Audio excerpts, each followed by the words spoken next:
tous mes chers amis, on vous donne la bienvenue au centre de vie de la foi aujourd'hui dimanche en direct de la maison des pasteurs et vraiment on voudrait vous bénir ce matin, on voudrait déclarer que vous allez porter du fruit et que beaucoup d'âmes, une grande moisson est prête à venir pour le royaume de Dieu. Alors je voudrais que chacun puisse lever les bras ce matin dans sa maison et peu importe si tu es en pyjama, peu importe si tu as encore tes chaussons ou si tu as pris ta douche ou pas, lève tes bras un instant et déclare avec moi, le royaume de Dieu va grandir. Le royaume de Dieu va prospérer et la barque va commencer à couler tellement elle aura de poissons, Seigneur. Alléluia, Seigneur. Alléluia. Aujourd'hui, Seigneur, nous jetons le filet de pêche, Seigneur, et nous déclarons, Seigneur, que la pêche miraculeuse commence à arriver, Seigneur, dans cette nation, Seigneur. Nous déclarons que la bénédiction et l'extension du royaume de Dieu commencent à arriver en France, Seigneur. Nous commençons à déclarer, Seigneur, que malgré les malades du Covid, Seigneur, nous allons, Seigneur, avoir un impact sur cette nation, Seigneur, et le peuple de Dieu en France va commencer à se lever, Seigneur. Alléluia. Ô Éternel, mon Dieu, proclame la guérison, mon frère, ma soeur, proclame la guérison sur le royaume, proclame la guérison sur la terre de France, au nom de Jésus, et déclare avec moi, la France va se relever, la France a la capacité, la France va avoir l'onction, la France va être remplie du Saint-Esprit et va commencer à s'établir dans le royaume de Dieu, Seigneur. Alléluia. Ce matin, Seigneur, nous déclarons, Seigneur, la provision surabondante sur les membres de l'Église, Seigneur, la bénédiction, la paix, la prospérité, Seigneur, au nom de Jésus en cette période de crise. Alléluia. Alléluia. Déclare avec moi ce matin, déclare avec moi, mon portefeuille va être rempli. Ma provision bancaire va être complète au nom de Jésus de Nazareth. Mes frères et sœurs, je sais que nous sommes en début de mois. Peut-être certains d'entre nous n'ont pas travaillé. Ils se posent la question de savoir quel salaire ils vont avoir, ceux qui vont recevoir et combien de temps va durer le confinement, si ces choses vont durer. Eh bien, le Seigneur aujourd'hui vous dit, je suis avec vous et je vous accompagne. Mon peuple, vous dit le Seigneur.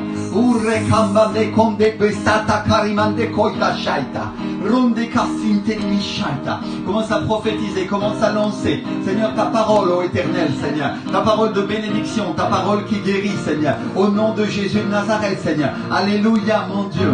Alléluia. Commence à appeler l'argent sur ton compte, commence à appeler la provision surnaturelle. Tu te dis comment ça va arriver sur mon compte, comment ces choses vont se passer. Eh bien l'Éternel te dit aujourd'hui, ainsi que tu ne sais pas comment les enfants grandissent dans le ventre de leur mère, de la même manière j'agis, te dit le Seigneur. Alléluia. Alors ce matin, mon frère, ma soeur, commence à prophétiser, commence à déclarer prospérité, bénédiction, onction et paix dans le royaume de Dieu pour ceux qui lui appartiennent. Au nom de Jésus de Nazareth. Au nom de Jésus de Nazareth. Au nom de Jésus. Et je voudrais lancer cette parole pour la France. Aujourd'hui, guérison et restauration. Seigneur, étends ta main de puissance sur les malades, Seigneur. Seigneur, vraiment, véritablement, Seigneur, aujourd'hui, cher Saint-Esprit, visite-les, Seigneur, là où ils se trouvent, Seigneur.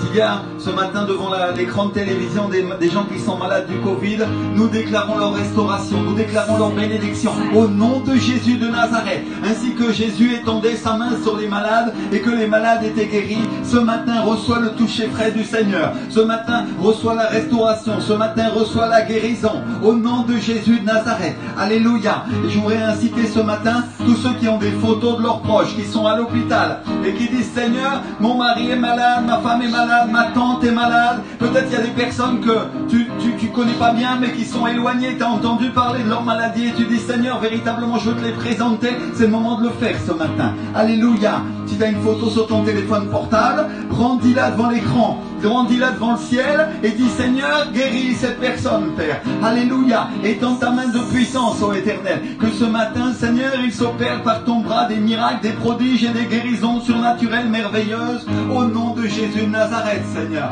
Alléluia, Père. Seigneur, ce matin, nous déclarons un vent frais du Saint-Esprit qui vient sur la France, un vent de guérison, un vent de restauration, un vent qui ouvre les bronches des malades, Seigneur, au nom de Jésus-Christ, Seigneur. Un vent qui restaure, un vent qui relève, un vent qui amène la paix dans les foyers, dans les ménages, Seigneur. Un vent de réveil, un vent, Seigneur, qui apaise le cœur de beaucoup, Seigneur. Alléluia. Et leur donne l'espérance qu'il y a en Jésus-Christ. Alléluia.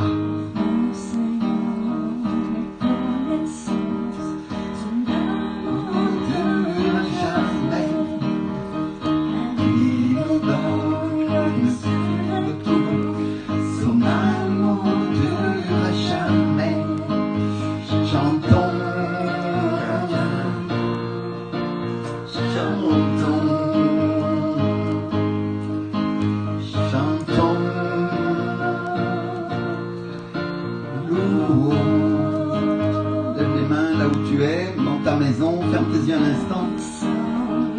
avec moi, Vanessa.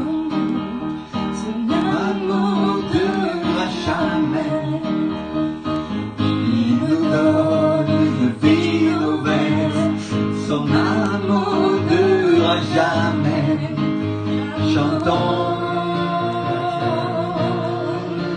chantons, chantons.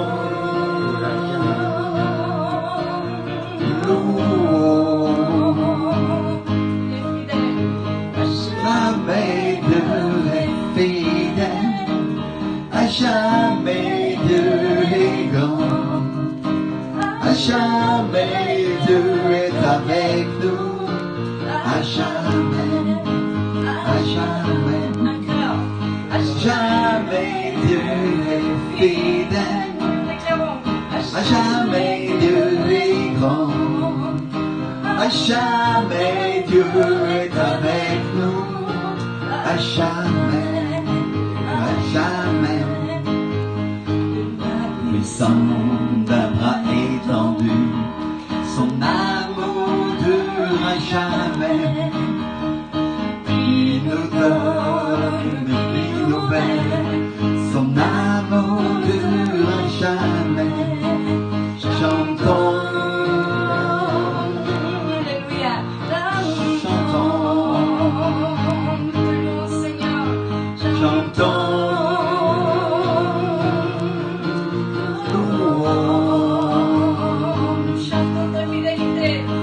Jamais Dieu est fidèle, à jamais Dieu est grand, à jamais Dieu est avec nous, à jamais, à jamais, à jamais Dieu est fidèle, à jamais Dieu est grand, à jamais Dieu est avec nous. À jamais, à jamais. Alléluia, Seigneur, ce matin, Seigneur, nous voulons nous tourner vers toi, nous tourner vers ton trône, Seigneur, et décréter qu'en France, il y a un réveil, Seigneur. Décréter qu'en France, Seigneur, il y a un temps de guérison pour les âmes, un temps de salut pour les personnes, Seigneur. Alléluia, Seigneur.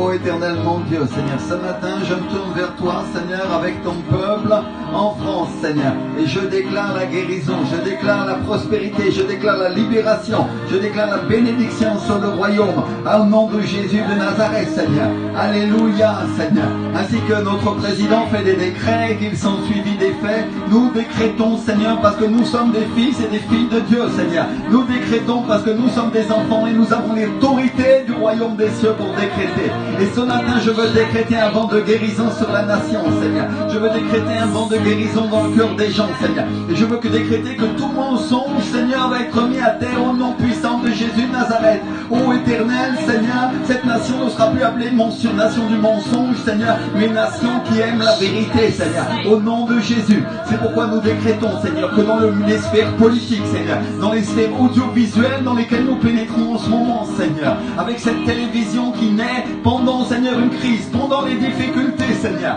Alléluia. Avec le centre de vie de la foi télévision, Seigneur, que nous créons aujourd'hui, que Dieu est en train de lever, Seigneur. Nous décrétons aujourd'hui, Père, un temps de guérison pour cette nation, Seigneur. Un temps où les médias vont parler de choses qui sont vraies et véritables, Seigneur. Un temps où la manipulation des sphères, Seigneur, n'arrivera plus, mais la vérité sera prêchée, prophétisée à la télévision, Seigneur. Un temps où les choses du royaume de Dieu seront étendues sur cette nation, Père. Alléluia. Et un temps où les hommes, même les hommes qui ne connaîtront pas Dieu, sauront qu'il y a une morale et qu'il y a un Dieu qui les attend et qui les jugera un jour. Seigneur, nous décrétons aujourd'hui, Seigneur, guérison et restauration, Seigneur. Nous décrétons que tout mensonge du diable se tombe à terre maintenant dans le nom de Jésus de Nazareth, Seigneur. Et nous te demandons, Père, d'étendre ta main de miséricorde sur les malades, Seigneur. Ô éternel, Seigneur, ce matin, mon Dieu, nous croyons aussi en la médecine, Seigneur. Nous croyons aussi aux scientifiques, Seigneur. Et nous savons, Seigneur, que parmi nous et dans notre peuple, dans le royaume de Dieu, il y a beaucoup de médecins, Seigneur. Seigneur, en Colombie, dans l'église Aviva Miento, il y a des de médecins, Seigneur, spectaculaires, Seigneur, des gens qui ont la connaissance de ton royaume et qui sont capables aussi, Seigneur, de soigner les gens, Seigneur. Et ce matin, Seigneur, c'est ce que nous voulons décréter. Amène les médecins, conduis-les à toi, conduis les infirmières, conduis les aides-soignants, Seigneur. Conduis, Seigneur, le peuple de Dieu, Seigneur, à te connaître, ô Éternel. Et nous te demandons, Seigneur, que les médecins qui veulent que la vérité, Seigneur, que les médicaments les plus efficaces soient donnés à leurs malades, Seigneur. Ceux qui ont à cœur de guérir, Seigneur, et non pas de donner la mort, Seigneur. Sois entendu ce matin en France, au nom de Jésus de Nazareth, Seigneur. Alléluia. Mon frère, ma soeur, décrète avec moi. Décrète avec moi.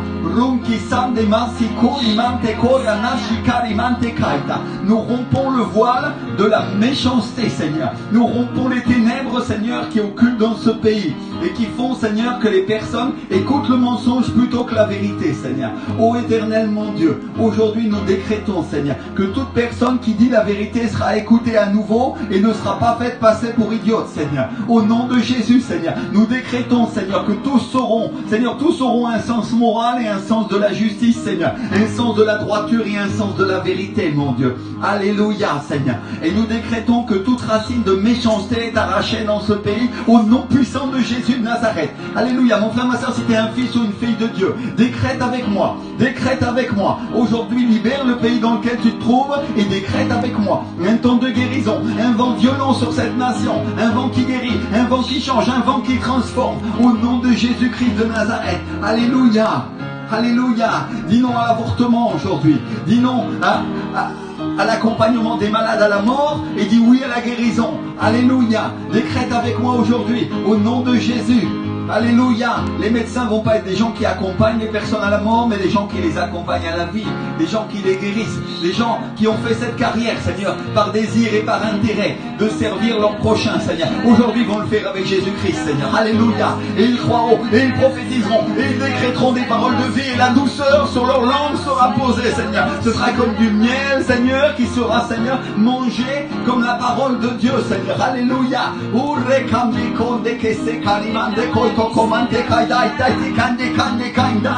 Ainsi un médecin sera capable de guérir aussi bien avec sa parole, parce qu'il prononce la parole de Dieu, il la prophétise et il prie, qu'avec les médicaments qu'il prescrit, Seigneur. Au nom de Jésus de Nazareth, Seigneur. L'un n'empêche pas l'autre, Père. Au nom de Jésus-Christ, Seigneur, nous décrétons aujourd'hui, Seigneur, que les médecins auront le droit de prêcher, qu'ils pourront se réunir dans les hôpitaux, qu'ils pourront décréter et déclarer ce qui est bien pour eux et bien pour leurs patients, au nom de Jésus de Nazareth. Seigneur, aujourd'hui, Père, nous décrétons et nous déclarons, Seigneur, que cette terre est guérie au nom de Jésus de Nazareth. Et nous détruisons tous les plans du diable qui empêchent le peuple de France de venir à Christ au nom de Jésus, de venir à la guérison, de venir à la connaissance de Dieu. Seigneur, ce matin, Seigneur, alléluia, alléluia, accompagne avec ton vent de guérison, Seigneur, de bénédiction, mon Dieu.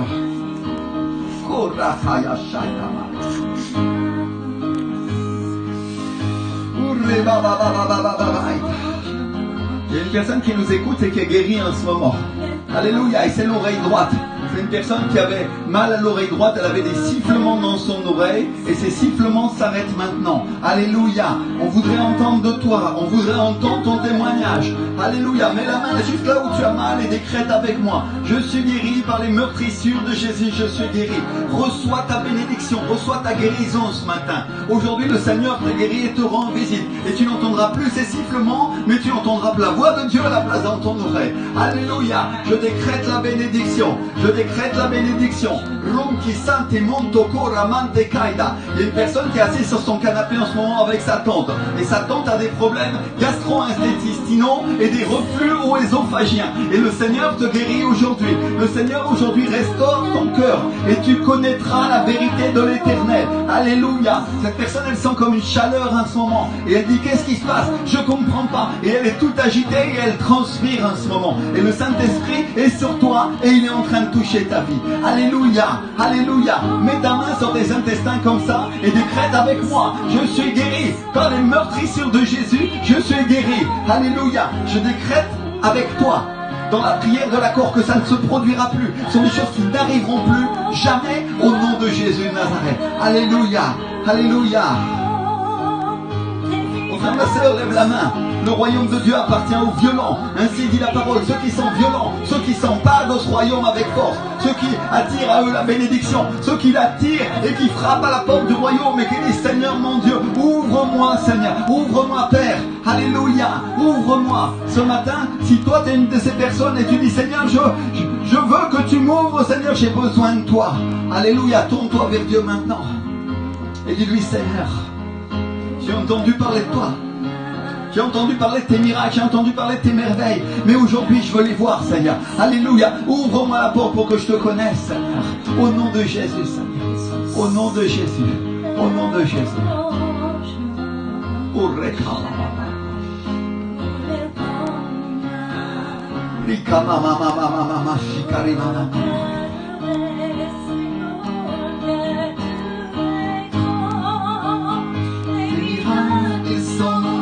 Puissant, il n'y a pas de Dieu comme toi, pas un autre comme toi, car tu es grand, tes miracles sont puissants, il n'y a pas de Dieu comme toi, pas un autre.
De France. Il décrète avec moi vent de guérison, vent de puissance pour la nation. Au nom de Jésus, où les âmes sont sauvées, déclare-le avec moi, où les âmes sont sauvées. Au nom de Jésus. Alléluia. Balaye avec ta main comme ça, du nord au sud, du sud à l'ouest et à l'est, et ensuite au nord. Alléluia. Seigneur, tout autour de moi, Seigneur. À 180 degrés, à 360 degrés, Seigneur. La guérison vient sur la France. Alléluia. Seigneur, ainsi que le vent souffle sur les blés, Seigneur. Alléluia. Alléluia. Et les agite au moment de la moisson. Ainsi le blé mûr, te dit le Seigneur. Alléluia. Ronchi, mante, ponte, sante, bonto, corre, bate, cari, mante, coto, toto, ribate, cande, manta, caita. J'appelle les évangélistes à se lever et à moissonner, à se mettre au travail, vous dit le Seigneur. Corre, bakinde, maki, sante, corre, mante, coita. Qui court sur l'air, qui lit les gerbes et qui les amène à l'église. Corre, bakinda, monto, corre, bakinde, monto, torre, baki, chate, corre, mante, corre, bate, cande, manta. Le temps de la moisson a commencé en France, vous dit le Seigneur. Ronde, ponte, cande, monto, cosi, te quitte, que toutes les barques de pêche commencent à sortir, qu'elles jettent le filet.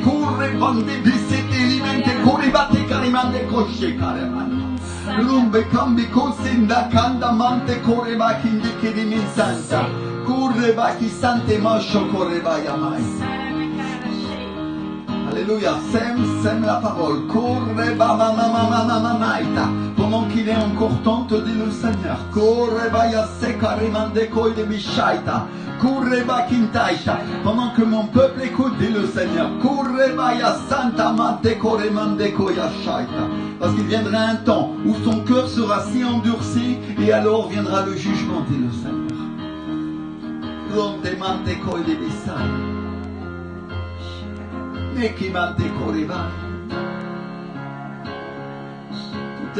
Toute l'égliserie.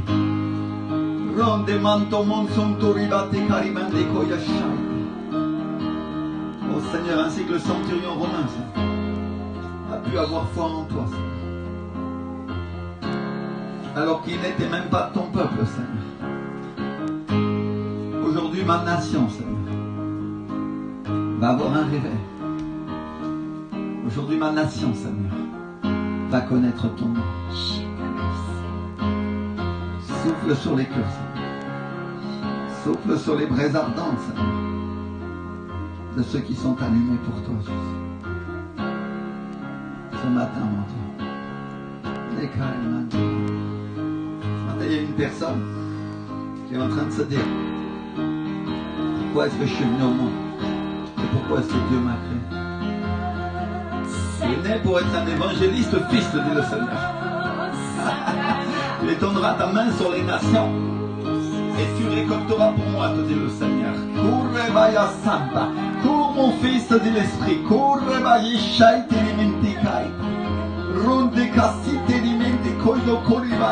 Parce que je te donne les nations, dit le Seigneur.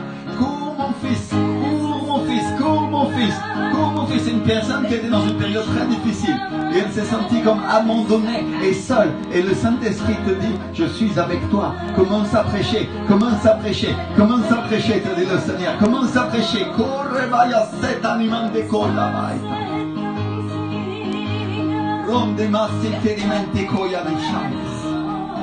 Alléluia, alléluia.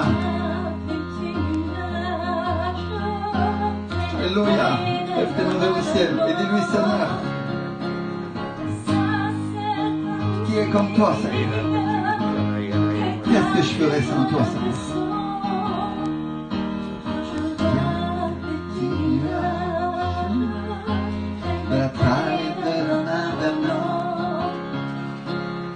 Ça c'est ainsi que ta prévention fait pleuvoir.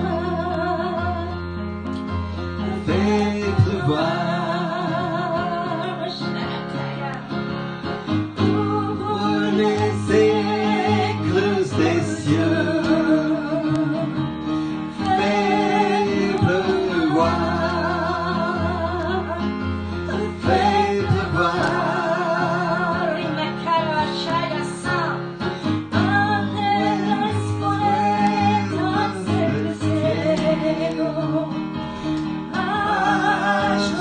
Fais pleuvoir, Seigneur. Sobre Francia, fais pleuvoir sur la France, Seigneur. Écluses des cieux, fais pleuvoir.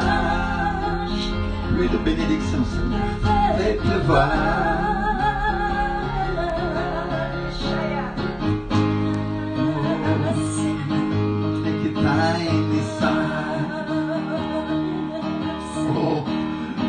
Des signes, au milieu des prodiges, Seigneur, ton peuple se lève du milieu de la difficulté, du milieu de la terre du désespoir, Seigneur.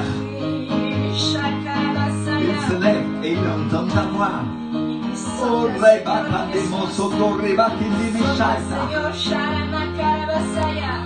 Rekanama, Soto, Koreba, Kinde, Kasita, Rimande, Koita. Lève ta main, lève ta main. Le temps du désespoir est fini, te dit le Seigneur.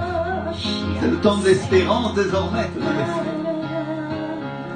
C'est le temps de croire en moi, te dit le Seigneur.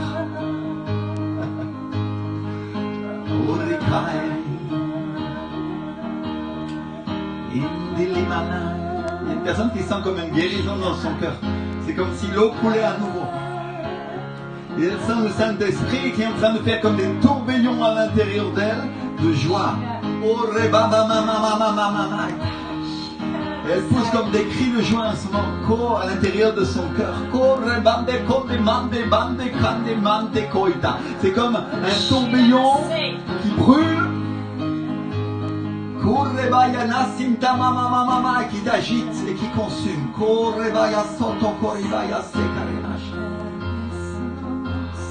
Reçois-le, reçois-le, reçois-le, reçois-le. Reçois-le, prends-le, prends-le.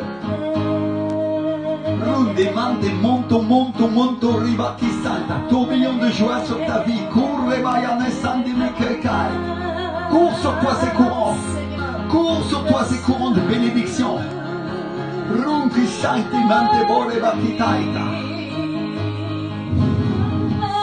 Le Saint-Esprit sur sa vie. Prends-le, prends-le, reçois-le. Reçois-le derrière ton écran. Reçois-le derrière ta télévision en ce moment. La présence du Saint-Esprit est sur toi et elle te touche. Et tu sens comme une onction qui repose sur toi.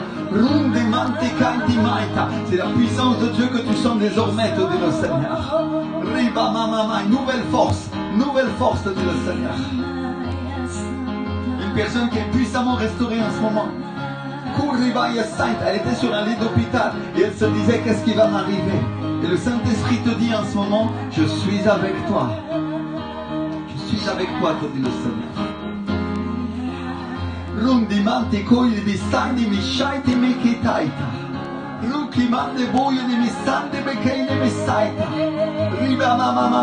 Lève tes mains, ferme tes yeux.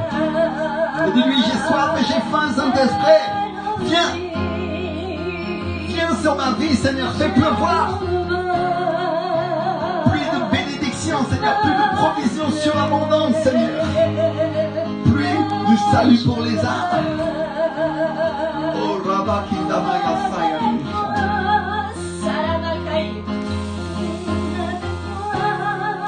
Une personne qui se sent puissamment restaurée dans son cœur en ce moment. Elle était sur le point d'abandonner le ministère. Mais le Saint-Esprit te dit, est-ce que tu crois que moi je t'ai abandonné, te dit le Seigneur.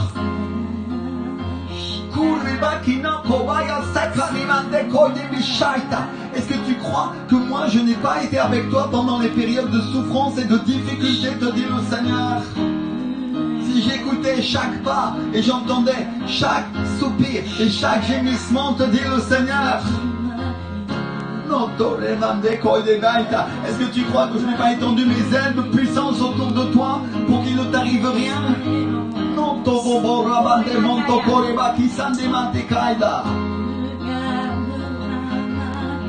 Reçois du Seigneur ce matin, reçois du Seigneur, reçois du Seigneur, reçois du Seigneur, reçois du Seigneur. Protection surnaturelle qui vient, reçois. Le Seigneur étend ses ailes sur toi. Il te protège, il te couvre comme une poule couvre ses poussins qu'elle aime.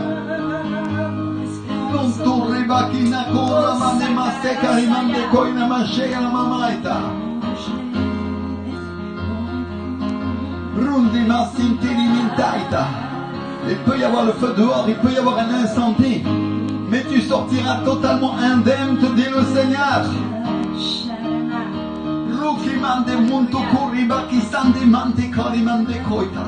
Merci Seigneur. Merci Seigneur. Merci Seigneur. Notre espérance est en toi, Seigneur. Que celui qui garde ma vie,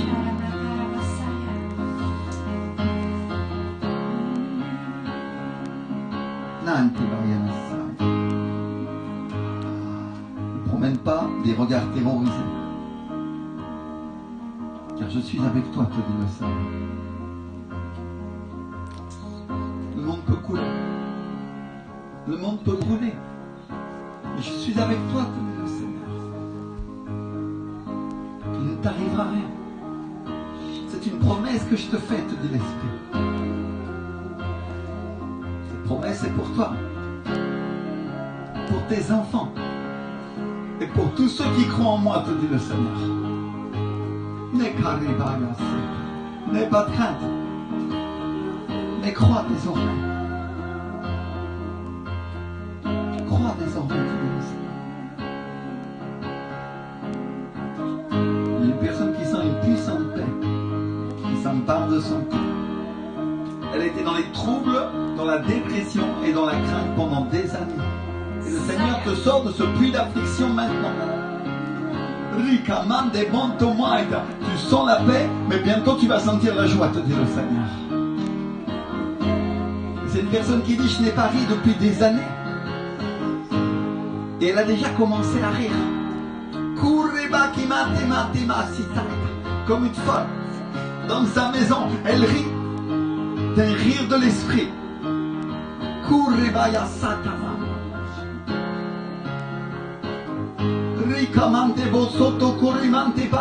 Sois restaurée, ma fille, te dit le Seigneur.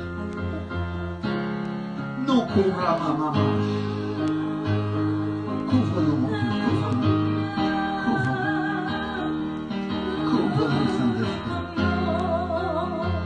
Couvre-nous, Seigneur. Couvre-nous, mon Dieu. Viens, viens, Seigneur, viens. Oh, ton nom. Oh, mon Dieu. Alléluia. Alléluia. On va partager la parole ensemble un instant. Et le Seigneur m'a mis à cœur d'enseigner l'Église. Je crois que c'est le temps aujourd'hui d'enseigner. Pour que le peuple de Dieu aille dans le bon chemin. Pour qu'il aille dans la bonne direction. Alors si tu étais debout, assis-toi sur ton canapé. Et prends ta Bible avec moi ce matin. Et on va ouvrir ensemble le livre de Luc au chapitre 15. Luc chapitre 15. Tous les publicains et les gens de mauvaise vie s'approchaient de Jésus pour l'entendre. Et les pharisiens et les scribes murmuraient en disant: cet homme accueille des gens de mauvaise vie et mange avec eux. Ils étaient en train de faire quoi?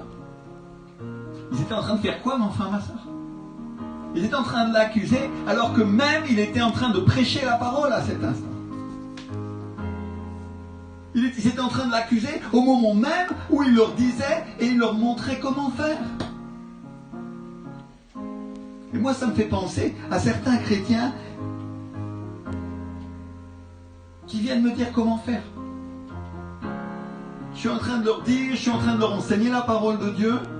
Je suis en train de leur enseigner ce qu'ils doivent faire. Et eux, ils ont leur propre opinion de savoir comment ils vont gagner des âmes. Ils ont leur propre opinion de savoir comment ils vont faire et la manière de sauver. Et ce matin, mon frère, ma soeur, je suis venu te dire à quoi ça sert d'avoir un prophète? À quoi ça sert d'avoir Jésus-Christ dans ta maison, au milieu de toi? À quoi ça sert d'avoir un serviteur oint ou une servante de Dieu ointe au milieu de toi pour te montrer la voie? Si toi tu fais ce que tu veux. Oui, le problème avec la chair, le problème avec la religion, c'est qu'elle tend toujours à la manière de faire de l'homme et non à la manière de faire de Dieu. Et là on trouve des gens qui ont Dieu lui-même en face d'eux, qui ont le Seigneur Jésus lui-même en face d'eux, et qui critiquent sa manière de faire simplement parce qu'elle ne leur convient pas. Simplement parce qu'elle ne convient pas à l'apparence. Elle ne convient pas à l'apparence qu'ils veulent se donner. Non, Seigneur, tu ne peux pas manger avec les pécheurs et tu ne peux pas t'asseoir à table avec les méchants, les pauvres et les prostituées. Non, non, non, Seigneur. Il n'en est même pas question. Des arguments du diable pour t'empêcher d'avancer, pour empêcher l'Église de Dieu de faire son œuvre. Et vous savez, le truc avec le diable, mes frères et sœurs, c'est qu'il ne se renouvelle pas tellement. pas tellement inventif. Et aujourd'hui, on entend à peu près encore les mêmes arguments. Oh, pasteur, non. On ne peut pas utiliser les réseaux sociaux pour prêcher l'évangile de Dieu. On ne peut pas utiliser les réseaux sociaux pour l'église. Mais j'ai une question à te poser. Tu es en train de regarder le culte comment aujourd'hui? Par Facebook Live. Tu es en train de le regarder avec un réseau social. Si le réseau social n'existait pas, tu verrais même pas de culte parce que tu es enfermé dans ta maison. Mon frère, ma soeur, c'est les mêmes arguments que certains chrétiens au début de la télévision donnaient en disant non, non, la télé c'est la boîte du diable. Ah, c'est la boîte du diable, ça dépend ce que tu y mets. Si tu mets des émissions du diable, ça sera la boîte du diable. Mais si l'église s'y met, alors ça sera la boîte de Dieu. Alléluia. Et mes frères et sœurs, ça fait longtemps que l'église Avivamiento en Colombie a compris qu'elle pouvait utiliser les réseaux sociaux pour prêcher l'évangile et pour gagner les jeunes. Mon frère, ma soeur, tu veux une église seulement avec des vieux qui chantent des cantiques et des hymnes comme dans le temps, ou tu veux une église avec des jeunes sauvés qui connaissent le Saint-Esprit, qui sont guéris, qui sont remplis et qui cherchent avec joie? Parce qu'il n'y a pas 36 manières de faire. Il faut parler aux gens avec leur langage. Et l'apôtre Paul nous a dit, je me suis fait romain avec les Romains pour les gagner.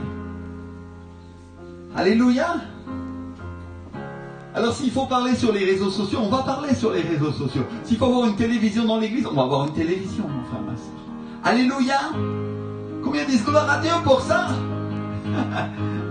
Oh, qu'est-ce que j'aimerais vous entendre de là où vous êtes sur vos canapés, en train de crier et de dire oui Seigneur, gloire à Dieu, on veut cette télévision, oui Seigneur, on veut ces réseaux sociaux pour gagner des âmes. Alléluia. Oui Seigneur, on veut avoir de l'influence sur la nation, oui Seigneur, on veut avoir une influence bonne sur ce pays. Alléluia. Ou alors l'influence, elle est réservée au diable. Elle est réservée aux gouvernants, aux dirigeants qui mentent et qui peuvent vous raconter des mensonges et qui tiennent les réseaux télévisés. Ou alors le peuple de Dieu peut prendre possession de cette terre.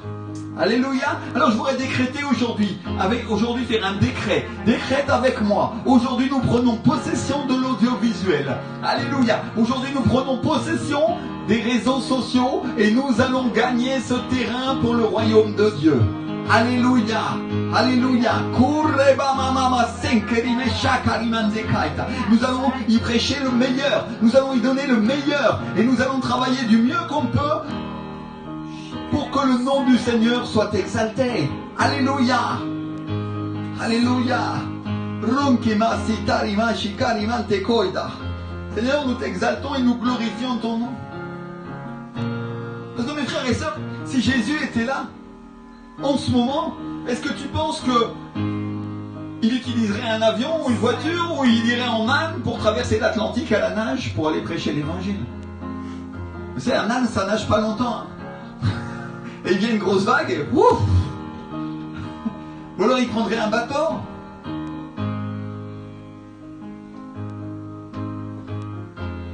Et est-ce que Jésus n'est pas rentré dans les synagogues pour prêcher l'évangile?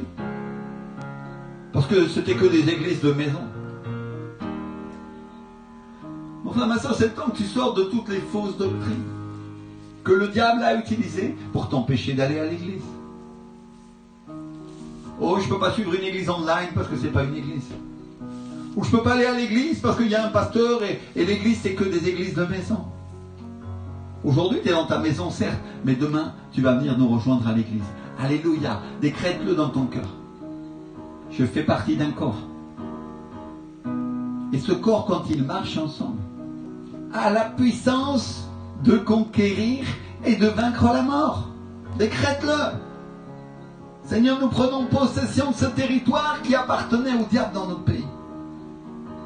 Et aujourd'hui, nous décrétons, Seigneur, que l'influence que Dieu va nous donner dans tous ces cercles va être la plus efficace et la plus puissante qui ait jamais été vue au nom de Jésus de Nazareth. Décrète avec moi le meilleur du royaume de Dieu sur ma vie. Utilise-moi, Saint-Esprit. Oh, il y a des personnes en ce moment qui sont devant leur écran, sont devant leur télévision. Et moi, quel va être mon rôle dans ces opérations? Qu'est-ce que je vais faire? Il y a une personne qui va être utilisée pour la logistique. Et elle sait, elle a la révélation en ce moment. Elle sait qu'elle va travailler dans tout l'aspect logistique de la télévision. Elle va être là avec nous et elle va se tenir là et elle va s'occuper des caméras, elle va s'occuper des lumières, elle va s'occuper de toutes ces choses. Cours devant le Seigneur parce que le Seigneur a un travail pour toi. Il y a une personne qui va s'occuper de la publicité. Et elle va gagner des âmes en abondance. Elle va acheter ses filets et elle va gagner des millions de personnes dans notre pays. Alléluia. Il y aura même des gens de Belgique qui vont commencer à venir. Et ils vont franchir la frontière parce qu'ils voudront venir au centre de vie de la foi parce qu'ils nous voient à la télévision. Mon frère, ma soeur, attends-toi de voir des gens avec des accents belges qui viennent se réunir avec nous. Il vient un temps de révélation et il vient un temps de bénédiction pour le royaume de Dieu.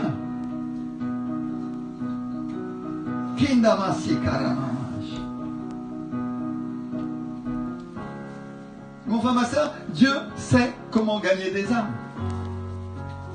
Alors pourquoi tu veux le faire à ta manière si la manière de Dieu est meilleure?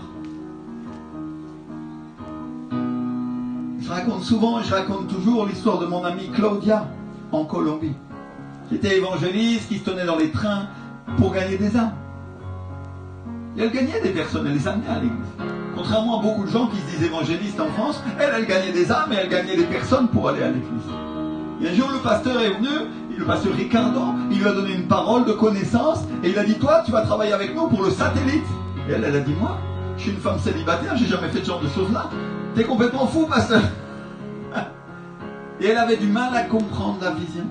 Elle avait du mal à comprendre pourquoi elle allait laisser d'évangéliser dans les trains pendant un temps pour se mettre à travailler avec les contrats du satellite et de la télévision d'Avivamiento. Et il y a 2 ou 3 ans, quand j'ai voyagé en Colombie seul pour le congrès mondial de réveil, on est allés tous ensemble à un village avec des pasteurs. Une femme pasteur mexicaine nous a tous invités, des gens qui étaient là, elle a payé pour nous, elle a payé un bus, elle nous a transportés, et c'est ma soeur Claudia qui était avec nous et qui guidait le groupe. Et j'ai eu l'occasion de parler avec elle et d'échanger pendant le voyage. Elle était assise à côté de moi et elle m'a dit simplement, pasteur, tu sais, il y a une chose que moi j'ai compris après toutes ces années.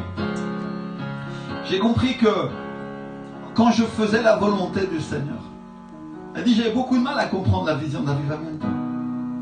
Mais j'ai compris que quand je faisais la volonté du Seigneur, je gagnais beaucoup plus d'âmes que quand je faisais la mienne. Alléluia. Mon frère, ma soeur, la manière de Dieu est toujours meilleure que la nôtre. Pierre a essayé. Il a pêché toute la nuit avec sa barque, à sa manière. Et quand le Seigneur Jésus est arrivé, il lui a dit, jette le filet. Il a fait une pêche miraculeuse. Alléluia. Dites avec moi, la manière de Dieu. La manière de Dieu. Mon frère, ma soeur, c'est de temps de changer ta mentalité, de changer ce qui sort de ta bouche pour arrêter de dire la télévision c'est la boîte du diable, les réseaux sociaux on ne peut pas les utiliser parce que les gens disent tellement de bêtises. Mon frère, ma soeur, si toi tu dis pas des bonnes choses sur les réseaux sociaux, tu vas laisser la place pour que les autres disent des bêtises. Ça c'est une certitude. La seule chose qu'on te demande c'est d'avoir la maturité et quand tu utilises ces choses-là de ne pas te laisser contaminer par ce que tu vois, mais d'être toi une bonne influence pour les autres. Alléluia. Et ça demande des chrétiens mûrs. Ça demande des chrétiens matures. Dis avec moi matures. Mûrs pour le royaume de Dieu. Alléluia. Merci Seigneur. Frères et sœurs, c'est le temps de porter du fruit. Et ça suffit de perdre du temps. Déclare avec moi, basta de perdre du temps. En prêchant l'évangile à ma manière. Basta de perdre du temps. Aide-moi à mettre dans l'organisation, Seigneur, que tu as prévu pour moi, pour que je puisse porter le fruit auquel tu m'appelles, au nom de Jésus de Nazareth.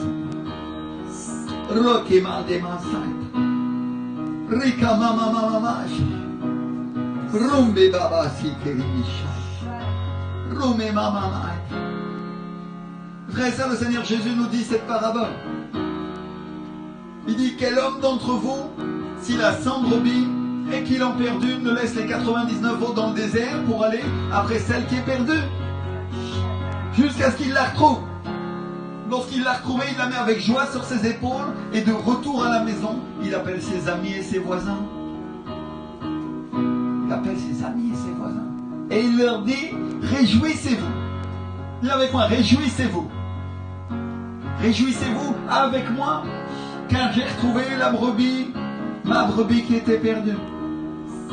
De même, je vous le dis, il y aura plus de joie dans le ciel pour un seul pécheur qui se repent que pour 99 justes qui n'ont pas besoin de repentance. Mes frères et sœurs, en général, les chrétiens se réjouissent avec le dernier verset et ils oublient ce qu'il y a avant. Ils oublient qu'avant, il y a une personne qui sort de chez lui. Ils oublient qu'avant, il y a une personne qui sort de chez elle, qui laisse son travail, qui laisse ses affaires, qui laisse ce qu'elle avait à faire. C'est-à-dire qu'il laisse ses brebis pour aller en chercher une. Et la plupart des chrétiens pensent que ce verset c'est pour les pasteurs. Et ils le pensent sincèrement. Parce qu'ils se disent, moi j'ai pas de brebis. Je suis pas un pasteur. Mais... Et honnêtement, moi aussi pendant des années, laisse-moi te dire que j'ai cru que c'était pour les pasteurs. Jusqu'à ce que Dieu me montre. Jusqu'à ce que le Saint-Esprit me montre. Et la raison pour laquelle on croit ça, c'est parce qu'en réalité, on a mal lu le début du verset. Ou on l'a lu trop vite. Parce que si vous regardez bien, si vous regardez en détail, le Seigneur Jésus dit, quel homme? Quel homme? Il ne dit pas quel pasteur.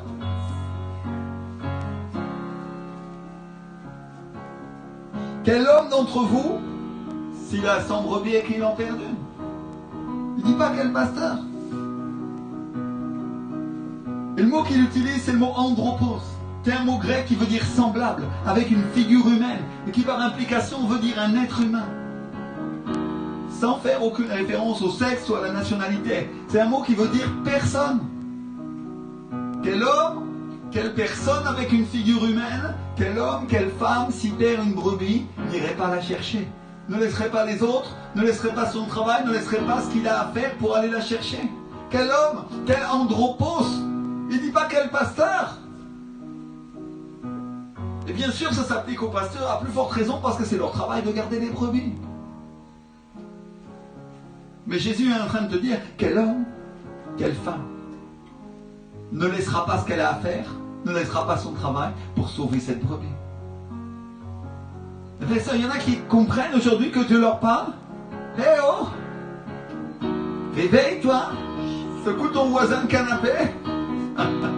Secoue ta voisine par la fenêtre et dis-lui, mon frère, ma soeur, le Seigneur parle à ton cœur. C'est pas seulement pour les pasteurs. C'est à toi d'aller chercher les âmes. C'est à toi d'aller chercher les brebis. C'est à toi que le Seigneur va demander des comptes quand si tu vas pas les chercher. Alléluia. Si t'as une personne assise à côté de toi, dis-lui lève-toi parce qu'il va falloir que tu ailles à la pêche. Il y en a qui vont dire au pasteur comment je peux faire si je ne peux pas bouger, si je suis confiné dans ma maison. Et si quand je sors pour faire les courses, personne ne me parle parce que tout le monde baisse la tête et on dirait que tous se comportent comme des morts. Eh bien t'as Internet, t'as les réseaux sociaux et t'as ton téléphone. Qu'est-ce qui t'empêche d'appeler ton ami pour lui parler de Dieu? Qu'est-ce qui compte le plus? Toucher mes frères qui connaissent Dieu et qui croient tout savoir, ou toucher des gens qui ne le connaissent pas? Parce qu'il y a beaucoup de croyants qui commettent déjà cette erreur. Ils passent leur temps à prêcher à leurs frères des choses qu'ils ne connaissent pas, alors qu'ils ne sont pas appelés à ça, alors qu'ils ne sont pas des pasteurs, et ils oublient de prêcher à celui qui ne connaît pas Dieu des choses qu'ils connaissent eux. Je vais le redire pour être sûr que tout le monde comprenne. Ils passent leur temps à prêcher à leurs frères des choses qu'ils ne connaissent pas, alors qu'ils ne sont pas appelés à ça. Et ils oublient de prêcher à ceux qui ne connaissent pas Dieu des choses qu'ils connaissent, des choses qu'ils connaissent à propos de Dieu. Eh oh! Est-ce que le diable est pour les entretenir dans la confusion? Peut-être il y en a qui vont me dire, pasteur, tu ne peux pas laisser l'église pour aller prier pour les malades du coronavirus? Non, tu ne peux pas faire ça. Mais mon frère, ma soeur, si un seul pécheur se repent, ou que Dieu guérit des gens, ou que les membres de sa famille se convertissent, est-ce que la pêche n'aura pas été bonne dans le royaume des cieux? Parce que c'est quand les gens ont besoin qu'on peut les aider. Parce que sinon on ne peut pas. C'est juste à ce moment précis qu'il faut leur tendre la main. C'est pas quand ils n'ont pas besoin de toi. Il faut faire un effort pour aller les chercher. Il faut faire un effort pour aller les chercher là où ils sont. Parce que pourquoi tu veux qu'ils aillent à l'église ou qu'ils viennent à l'église s'ils ne savent même pas que ça existe? Si pour la plupart ils ne savent même pas qu'il y a un Dieu. Tu savais toi que les églises évangéliques ça existait avant que tu connaisses Jésus et que tu en trouves une? Parce que moi je ne savais pas. Tu savais qu'il y avait des miracles, tu savais que Jésus était là? Non, tu ne le savais pas. Mais il y a eu un homme, une femme de Dieu vaillant, un homme, une femme de Dieu de guerre qui s'est levé, qui a été courageux et qui est venu te prêcher l'évangile, qui t'a pris par la main, qui t'a dit il faut absolument que tu viennes à l'église. Viens avec moi, je t'en prie. Et il t'a cassé les pieds jusqu'à ce que tu viennes. Il a prié pour toi, il a jeûné pour toi, jusqu'à ce que Dieu ait miséricorde de ta vie, et jusqu'à ce que quand tu sois dans le culte, tu te repentes et tu dis Seigneur Jésus, je te demande pardon, et t'acceptes comme mon Seigneur et mon Sauveur. Alors ce matin, je suis venu te demander, mon frère, ma soeur, est-ce que tu ne peux pas éprouver de la compassion pour ceux qui souffrent? Est-ce que tu ne peux pas éprouver de la compassion pour ceux qui ont des difficultés? Est-ce que tu ne peux pas éprouver de la compassion pour ceux qui sont malades? Au lieu de les juger, au lieu de les condamner. Est-ce que tu ne peux pas avoir un cœur de chair au lieu d'avoir un cœur de pierre comme le monde? Au lieu d'avoir un cœur de pierre comme les gens du monde. Et vous savez, le principe de la religion, c'est qu'elle cherche toujours la raison pour condamner les autres. Elle cherche toujours la raison pour jeter une pierre aux autres au lieu de les aider. On le voit avec la femme adultère, on le voit avec l'histoire de la femme adultère. Les scribes et les pharisiens veulent l'accuser et ils veulent la lapider. Et bien sûr, c'est dans la parole de Dieu. Mais qu'est-ce que Jésus leur répond? Il leur dit que celui de vous qui est sans péché lui jette le premier la pierre. C'est Jean 8, 7. C'est-à-dire que ce soit celui d'entre vous qui est parfait, qui la juge. Puisque vous vous prenez pour Dieu. Puisque vous voulez juger comme lui. Et Jésus se baisse et il fait, il est écrit sur le sable de la terre, il est écrit. Et la Bible nous dit que tous se retirent parce qu'ils ont péché. Tous se retirent parce qu'ils sont accusés par Dieu. Frères et sœurs, à ce moment-là, le Saint-Esprit les convainc de péché, de justice et de jugement. Ils se retirent parce qu'ils ont tous péché, ils se retirent parce qu'ils ont beau connaître Dieu ou croire qu'ils le connaissent. Parce qu'ils connaissent sa parole. Mais s'ils le connaissaient vraiment, ils ne seraient pas en train de juger. Et mes frères et sœurs, c'est la même chose pour nous. Parce que si on connaissait vraiment le Seigneur, comme beaucoup d'entre nous le disent, on ne serait pas en train de juger les autres et ceux qui ont des besoins, et ceux qui ont besoin qu'on les aide parce qu'ils sont en train de souffrir. Parce que mon frère, ma soeur, on a tous péché. Et même si on est lavé par le sang de l'agneau, en réalité, nous continuons de pécher. 3 fois, 10 fois, 20 fois par jour. Et là, je parle pour les plus saints d'entre nous. Et on a tous besoin du sang de Jésus pour couvrir nos fautes. Alléluia.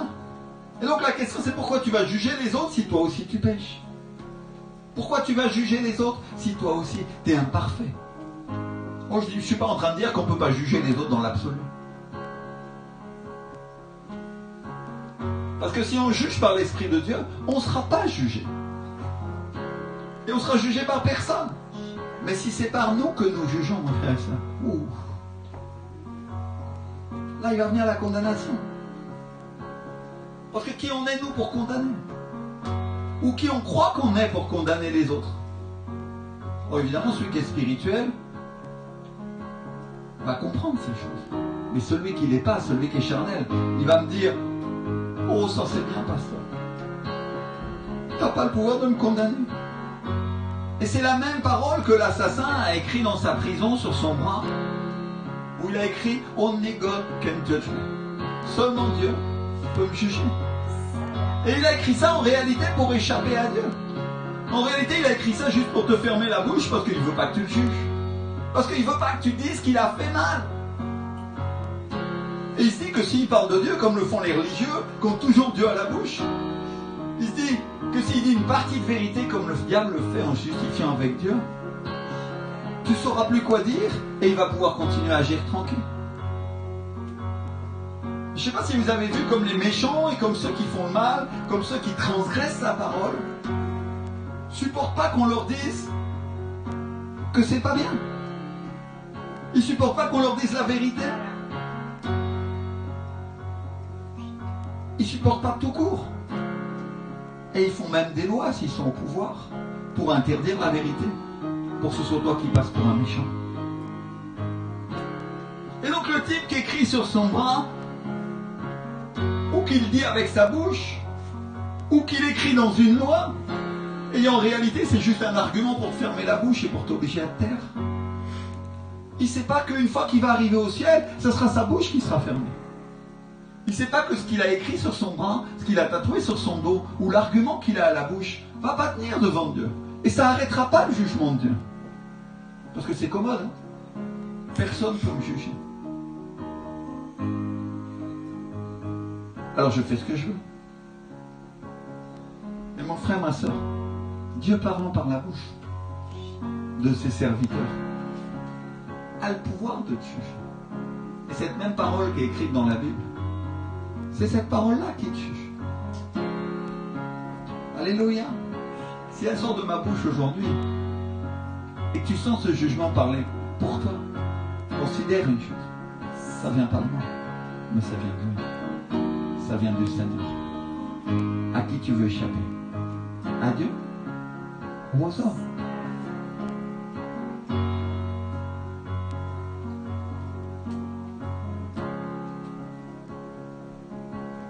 Il faut qu'on fasse la différence entre ce que Dieu ne veut pas qu'on juge nous-mêmes les situations ou qu'on juge nous-mêmes les personnes et le fait qu'il peut parfois nous utiliser pour apporter son jugement. Et ce que Dieu nous demande, c'est juste d'être humble. Ce qu'il nous demande, c'est d'être spirituel. C'est d'avoir de la compassion pour les gens. Ce qu'il nous demande, c'est d'avoir de la compassion pour les personnes. Parce que ça pourrait être toi ou ça pourrait être moi qui sommes à leur place. Et si Dieu n'a pas eu compassion de toi, où est-ce que tu serais maintenant? Et donc on doit comprendre qu'il y a des temps. On doit comprendre qu'il y a des circonstances qu'on ne comprend pas. Et que seul l'Esprit de Dieu peut éclairer pour que nous sachions pourquoi. Malheureusement, l'homme dans sa nature est arrogant. Et on croit tout comprendre et on croit tout savoir, où on veut souvent tout expliquer. Simplement au prétexte qu'on connaît Dieu.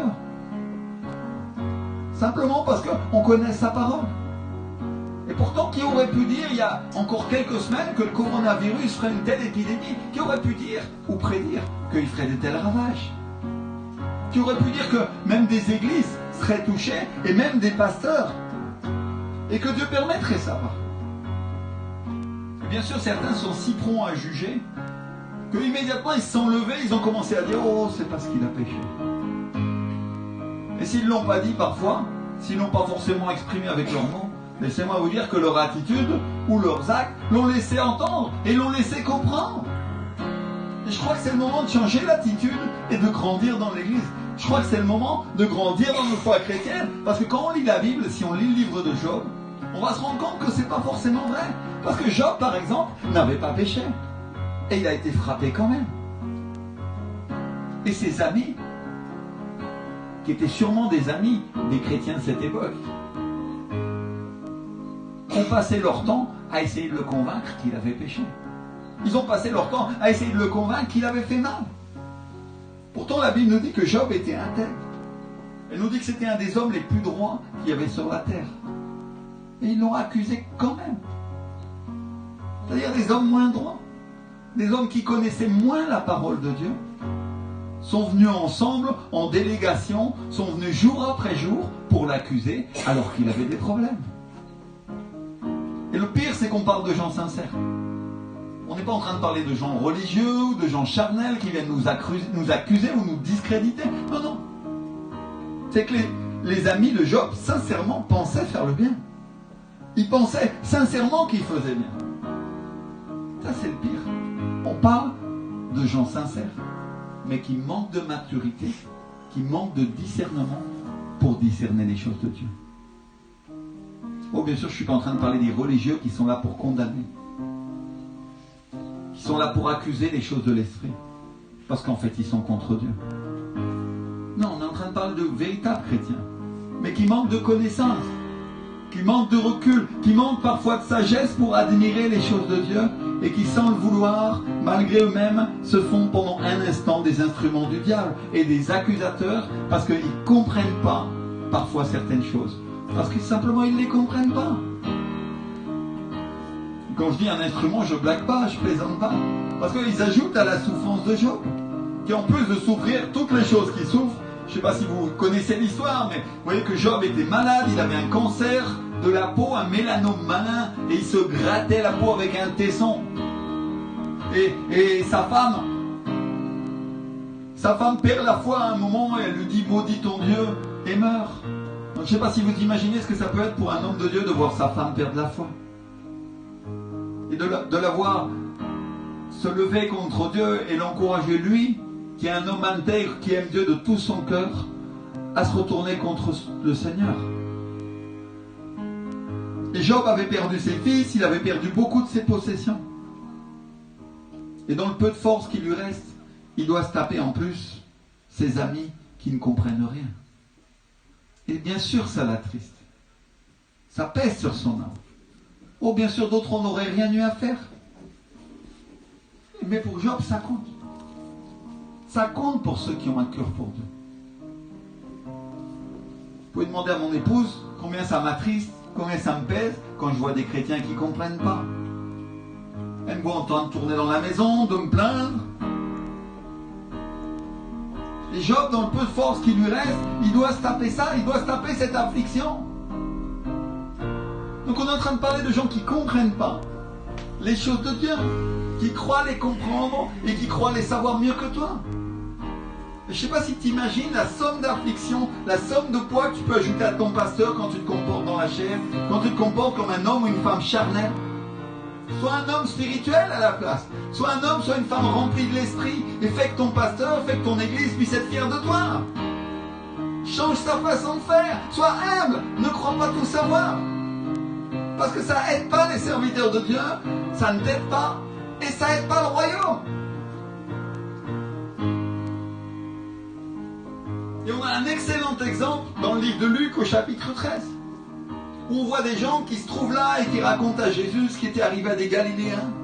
Donc Pilate avait mêlé le sang avec celui de leur sacrifice.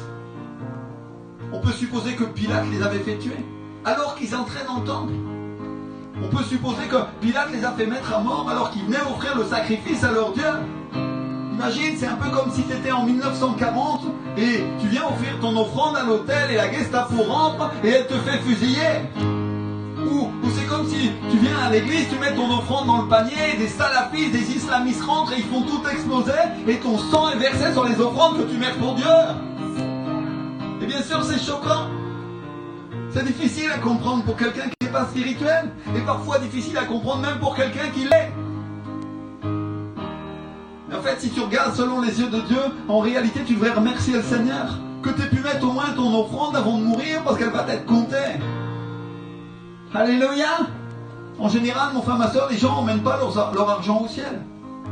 Et laisse-moi te dire que ça, c'est une très bonne manière d'emmener ton argent au ciel. Bien sûr, je souhaite à personne une mort aussi affreuse. Mais la Bible nous dit clairement, faites-vous des trésors dans le ciel, où la rouille et la taille ne détruisent pas. Faites-vous des amis avec les richesses injustes pour qu'ils vous reçoivent dans des tabernacles, dans des tentes éternelles. C'est-à-dire pour qu'ils vous reçoivent en haut. Est-ce que tu ne crois pas que Dieu comptera ton offrande s'il se passe ces choses-là? Oh, bien sûr, pour celui qui part, c'est pas un problème parce qu'il faut arriver en haut, on lui explique tout et il comprend tout. Mais pour celui qui reste, pour ceux qui sont en dehors et qui connaissent pas bien la parole de Dieu et qui regardent ça avec un œil extérieur, Seigneur, comment ça se fait? Comment ça peut arriver qu'on allait à l'église en adorant Dieu, on se fait assassiner? Ou comment ça se fait que Dieu sauve celui-là et guérit un autre et puis pas un autre? Pourtant la réponse est simple, c'est écrit dans la parole de Dieu. Dieu est souverain, il sauve qui il veut et il guérit qui il veut. Et souverain, mon frère, ma soeur, ça veut dire roi. Ça veut dire que c'est lui qui décide. Alléluia. En général, quand on va voir le roi et qu'on demande, à l'époque en tout cas, les gens avaient l'habitude, ils se présentaient devant le roi, ils se prosternaient et ils lui demandaient un service.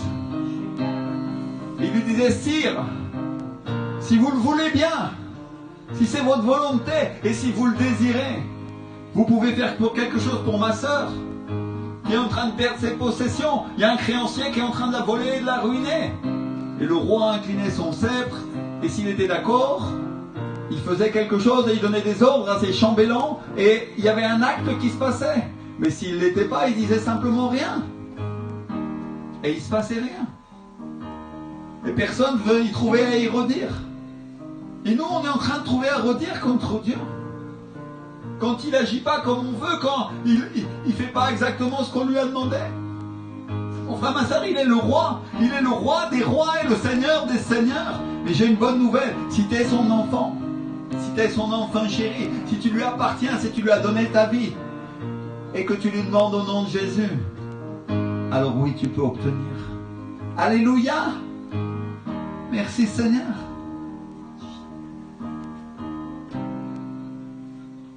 Souverain, ça veut dire roi. Et le roi avait le pouvoir de décider sur toutes choses. Sur la mort et sur la vie. L'apôtre Pierre l'a appris à ses dépens.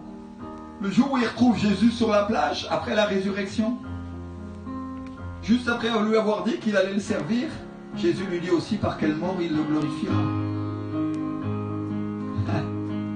Le jour où il apprend qu'il est intégré dans le royaume de Dieu, parce que lui il pensait qu'à cause de son péché, à cause d'avoir trahi Jésus, il allait échapper.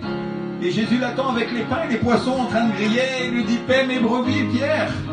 Mais juste après il lui dit aussi par quelle mort il va le glorifier. Et il est en train de lui dire d'une certaine manière, regarde, tu vas me servir, mais oublie pas que c'est moi le roi. Oublie pas qu'un jour il y a des gens qui vont te crucifier à l'envers. Parce que tu ne voudras pas être crucifié comme moi. Pierre, tu vas me rendre gloire en mourant comme ça. Ouh. Et dans la chair, c'est insupportable. Seigneur, pourquoi en plus il doit mourir? Mon frère, ma soeur, on doit tous mourir un jour. La question c'est plutôt comment tu meurs. Est-ce que tu meurs dans la joie ou tu meurs dans la tristesse? Est-ce que tu meurs en glorifiant Dieu et tu dis le Seigneur me sauvera, et même s'il ne me sauve pas de cette affliction, comme Daniel qui était dans le four, j'irai avec lui dans son royaume? Ouais, ou est-ce que tu meurs en te plaignant et en disant oh Dieu, tu m'exauces pas et t'es pas avec moi? Parce que le résultat ne sera pas le même, enfin, ma soeur. Et probablement que certains chrétiens aujourd'hui auraient condamné Pierre. Ils auraient sûrement trouvé une réponse charnelle, une réponse décorée de versets bibliques, bien intellectuelle et religieuse à souhait, pour expliquer comment Pierre a mal fait, comment il a trahi Dieu. Et pourtant la Bible nous dit clairement dans le livre de Jean que Jésus dit ça à Pierre pour indiquer par quelle mort il va le glorifier. Alors, je voudrais que tu déclares avec moi, mon frère, ma soeur, il faut que je grandisse. Déclare avec moi, dis-le avec ta bouche, il faut que je grandisse. Pour comprendre les desseins de Dieu, pour arrêter d'accuser, pour arrêter de trouver des réponses toutes faites comme font les gens du monde et attendre la révélation de Dieu. Moi je ne sais pas pourquoi Dieu a permis le virus, mais je sais une chose en revanche, c'est qu'il va l'utiliser. Parce que Dieu me l'a dit, il me l'a montré dans une vision. Il y a un vent frais qui va souffler sur la France, qui va souffler sur le monde, qui va souffler dans notre pays et qui va attendrir le cœur des gens, qui va leur donner un cœur tendre pour Christ. Alléluia. Et ce que je voudrais te dire, mon frère, ma soeur, aujourd'hui, c'est qu'il faut dire ce que tu sais et non pas ce que tu ne sais pas. Si Dieu t'a pas donné toute l'information, il faut dire ce que tu sais parce que tu crois savoir. Parce que ça fait pas du bien de parler pour rien dire. Dis seulement les choses qui sont certaines et que Dieu t'a dit. Et pour le reste, tais-toi. Tais-toi. Ne parle pas de choses qui ne sont pas bibliques. Je suis venu aujourd'hui pour te dire de garder tes paroles. Je suis venu de la part de Dieu pour te dire de dire ce que tu sais et pour te dire de fermer ta bouche pour ne pas dire ce que tu ne sais pas. Sois un instrument de Dieu et pas de ton propre orgueil. Sois pas un instrument du diable. Parce qu'il utilise l'orgueil. Il utilise ce que tu crois savoir. Il utilise ton manque d'incompréhension pour faire de toi un instrument contre le royaume. Sois un instrument de Dieu. À la place, sois un instrument de Dieu. Laisse pas ta propre incompréhension t'amener à dire des paroles vaines. T'amener à dire des paroles que tu ne sais pas et que tu regretteras plus tard. Que tu regretteras quand tu auras compris et que tu seras plus grand. Parce qu'il vaut mieux pas avoir à se repentir pour quelque chose qu'on a fait. Qu'on a fait sans savoir. Parce qu'on était ignorant des règles de Dieu. Ou parce qu'on le connaissait mal. Que d'avoir à se repentir de quelque chose qu'on a fait pendant des années. Et qu'on a passé des années à servir le diable. Mon frère, ma soeur, la chair ne sert pas Dieu. Elle sert qui tu sais. Et on peut supposer que c'est ce qui se passait dans le cœur de ces juifs. On peut supposer qu'il y avait dans leur cœur une chose à laquelle ils n'arrivaient pas à répondre. Et la première chose qu'ils font, c'est de se tourner vers un pasteur. La première chose qu'ils font, c'est de se tourner vers un serviteur de Dieu pour répondre à leurs questions. Rabbi, Jésus était là, alors pourquoi pas lui? Pourquoi pas lui demander puisqu'on veut savoir? Mais la question, c'est qu'est-ce qu'ils voulaient entendre? Qu'est-ce qu'en réalité ils voulaient entendre dans leur cœur? Qu'est-ce qu'ils désiraient entendre? Oh, moi je peux aisément imaginer ce qu'ils attendaient. Oh oui, oui, oui. Ces Galiléens, c'était des grands pécheurs. C'est pour ça, sûrement, que Pilate les a fait mettre à mort. Ça y est, tu te sens mieux maintenant? Mais Jésus, qui connaissait leur cœur, leur dit: est-ce que vous croyez que ces Galiléens étaient plus grands pécheurs que tous les autres parce qu'ils ont souffert de la sorte? Non, je vous le dis, mais si vous ne vous repentez pas, vous périrez tous également. C'est-à-dire, ils ont en face de Jésus lui-même, ils ont en face d'eux le Seigneur, qui leur dit clairement non, ils n'étaient pas de plus grands pécheurs. Mais si vous ne vous repentez pas, vous aussi vous allez mourir. C'est-à-dire, il est en train de les ramener à eux, comme une manière de leur dire: arrêtez de vous occuper des autres. Occupez-vous plutôt de votre propre vie. Aujourd'hui, c'est ce que le Seigneur Jésus est en train de dire au monde. C'est ce qu'il dit aux chrétiens. Arrêtez de vous occuper de la vie des autres. Arrêtez de regarder combien meurent ou pourquoi ils meurent, et occupez-vous plutôt de votre propre vie. Occupez-vous plutôt de savoir si vous êtes en règle avec Dieu. Parce que vous n'êtes pas en mesure de tout comprendre. Vous comprenez que si je vous le révèle, il vous dit le Seigneur. Et aux gens qui nous écoutent et qui ne connaissent pas le Seigneur, aujourd'hui, le Seigneur dit: occupez-vous plutôt de ce qui va vous arriver demain. Occupez-vous plutôt de savoir si vous allez avec moi ou si vous allez avec le diable. Occupez-vous plutôt de savoir si vous allez en enfer. Parce que qui sait ce qui peut vous arriver demain? Pourquoi? Parce qu'au-delà de la mort physique, il y a une mort spirituelle à laquelle nous pouvons tous échapper si nous croyons en Jésus. Si on l'accepte comme notre Seigneur et notre Sauveur. Et il y a des personnes ici qui nous regardent en ce moment et qui n'ont pas encore donné leur vie au Seigneur. Fais-le maintenant. Ferme tes yeux un instant là où tu te trouves et dis-lui: Seigneur Jésus, je te demande pardon. Je te demande pardon pour mes péchés.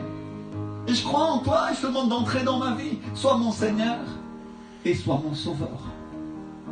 Dis-le, répète-le avec ta bouche. Corre Karimas. Dis-lui: je t'accepte, Saint-Esprit, viens vivre en moi. Et si tu l'as fait sincèrement, la Bible nous dit que tu es une nouvelle créature et tu es sauvé.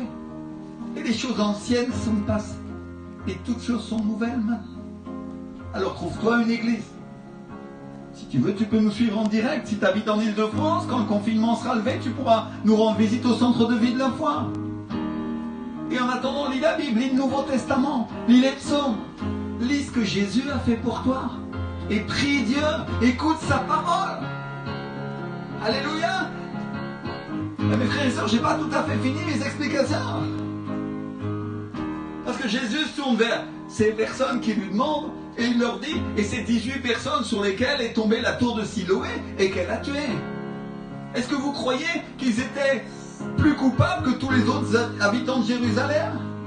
Non, je vous le dis, mais si vous ne vous repentez pas, vous périrez tous également.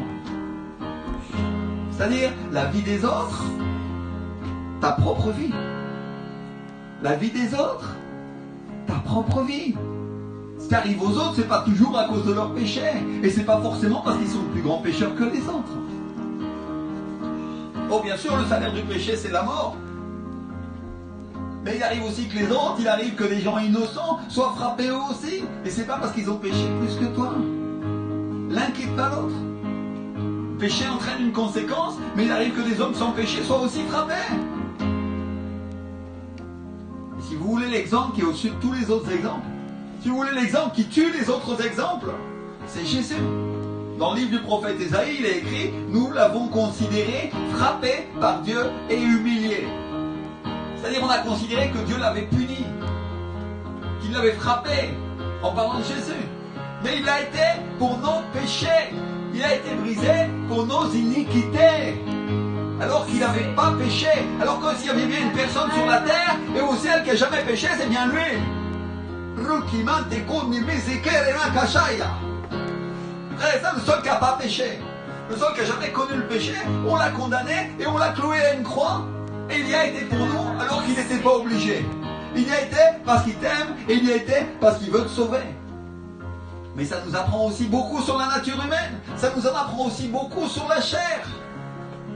Et dans le livre de Matthieu, le Seigneur Jésus nous dit en Matthieu 12, 7, si vous saviez ce que signifie « Je prends plaisir à la miséricorde et non au sacrifice », vous n'auriez pas condamné des innocents. Je prends plaisir à quoi? À la miséricorde. Et le mot utilisé, c'est le mot éléos, qui veut dire compassion, qui en grec veut dire compassion. Le dictionnaire biblique Viné nous dit que le mot éléos, il nous parle de la manifestation externe de la compassion, qui tient pour acquis la nécessité de celui qui la reçoit, et les recours adéquats pour affronter la nécessité de la part de celui qui le manifeste. Et ça veut dire que tu dois faire quelque chose. Tu ne peux pas dire que tu as de la compassion si tu fais rien. Ça veut dire que le peuple de Dieu, non seulement il n'avait pas miséricorde, mais en plus il condamnait ceux qui n'avaient rien fait. Non seulement il ne leur donnait pas les moyens physiques de les aider, mais en plus il les condamnait. Ça c'est comme tirer sur l'ambulance. C'est comme dire que les gens sont malades, s'ils sont malades c'est de leur faute. Non seulement on ne les aide pas, alors qu'on en a les moyens, mais en plus pour se dédouaner, on les accuse. Tu veux que je t'aide? Tiens, prends une grenade dégoupillée. Et c'est ça que le Seigneur reprochait aux pharisiens. Leur hypocrisie, leur inaction face aux nécessités réelles des autres. Et qui est mieux placé que les chrétiens? Qui est mieux placé que le peuple de Dieu pour aider ceux qui sont malades, pour aider ceux qui ont des problèmes? Si on a accès direct au Père, si on a les dons de guérison à travers le Saint-Esprit, et si on a la parole du salut éternel, et tu voudrais que je fasse rien, alors que j'ai les moyens de le faire, alors que comme chrétien, que comme fils ou comme fille de Dieu, j'ai plus de moyens que n'importe quel médecin. Parce qu'il me suffit de demander à mon Père qui est dans les cieux, et mon Père qui est dans les cieux écoutera ma prière. Et je peux prier pour les médecins, je peux prier pour les autorités pour qu'elles acceptent la vérité, pour qu'elles autorisent les médicaments, pour qu'elles arrêtent d'être dans une idéologie de mort, pour qu'elles préfèrent, au lieu d'acheter des calmants et des soins palliatifs pour tuer les vieux, elles achètent des médicaments qui vont les sauver.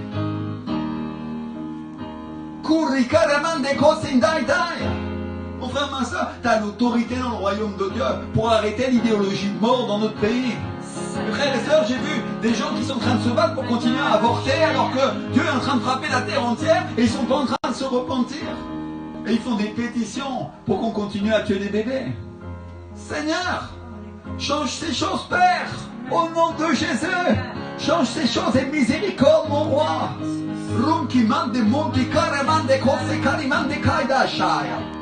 Oh, souffle Saint-Esprit, tu as la puissance. Seigneur, mon frère, ma soeur, tu as le pouvoir d'intercéder. Je ne te dis pas de devenir quelqu'un qui fait des manifs. Si tu veux les faire, fais-les. Mais ce n'est pas la question. Tu as le pouvoir de changer ces choses-là. Est-ce que je suis venu dire ce matin? C'est qu'il y a des gens dans notre peuple, il y a des chrétiens qui sont trop effrayés pour prier pour les gens qui ont le virus. Ils sont trop effrayés par le virus pour prier pour les malades et à la place ils préfèrent critiquer, à la place ils préfèrent condamner des innocents. Et moi ça me choque comme pasteur, ça me choque comme homme de Dieu, quand je vois les gens agir comme ça. Ça me choque quand je vois des chrétiens agir comme ça. Et je voudrais les avertir. Je voudrais leur dire ce que Jésus nous dit en Matthieu 25. Où il dit, j'ai eu faim et vous m'avez donné à manger. J'ai eu soif et vous m'avez donné à boire. J'étais étranger et vous m'avez recueilli. J'étais nu et vous m'avez vêtu. J'étais malade et vous m'avez visité. J'étais en prison, c'est-à-dire j'étais captif du diable et vous êtes venus vers moi. Et eux, oh Seigneur, quand est-ce qu'on t'a vu avoir faim? Quand est-ce qu'on t'a donné à manger? Quand est-ce qu'on t'a vu avoir soif? Ou est-ce qu'on t'a donné à boire? Quand est-ce qu'on t'a vu étranger, qu'on t'a vu recueilli et qu'on t'a recueilli? Ou quand est-ce qu'on t'a vu nu et qu'on t'a vêtu? Quand est-ce qu'on t'a vu malade ou en prison et qu'on est allé vers toi? Et le roi leur répondra, je vous le dis en vérité, toutes les fois que vous avez fait ces choses à l'un de ces plus petits de mes frères, c'est à moi que vous les avez faites. Alléluia. Mon frère, ma soeur, à qui t'as fait ces choses-là? À Dieu. C'est à lui. Et qu'est-ce que va dire le roi?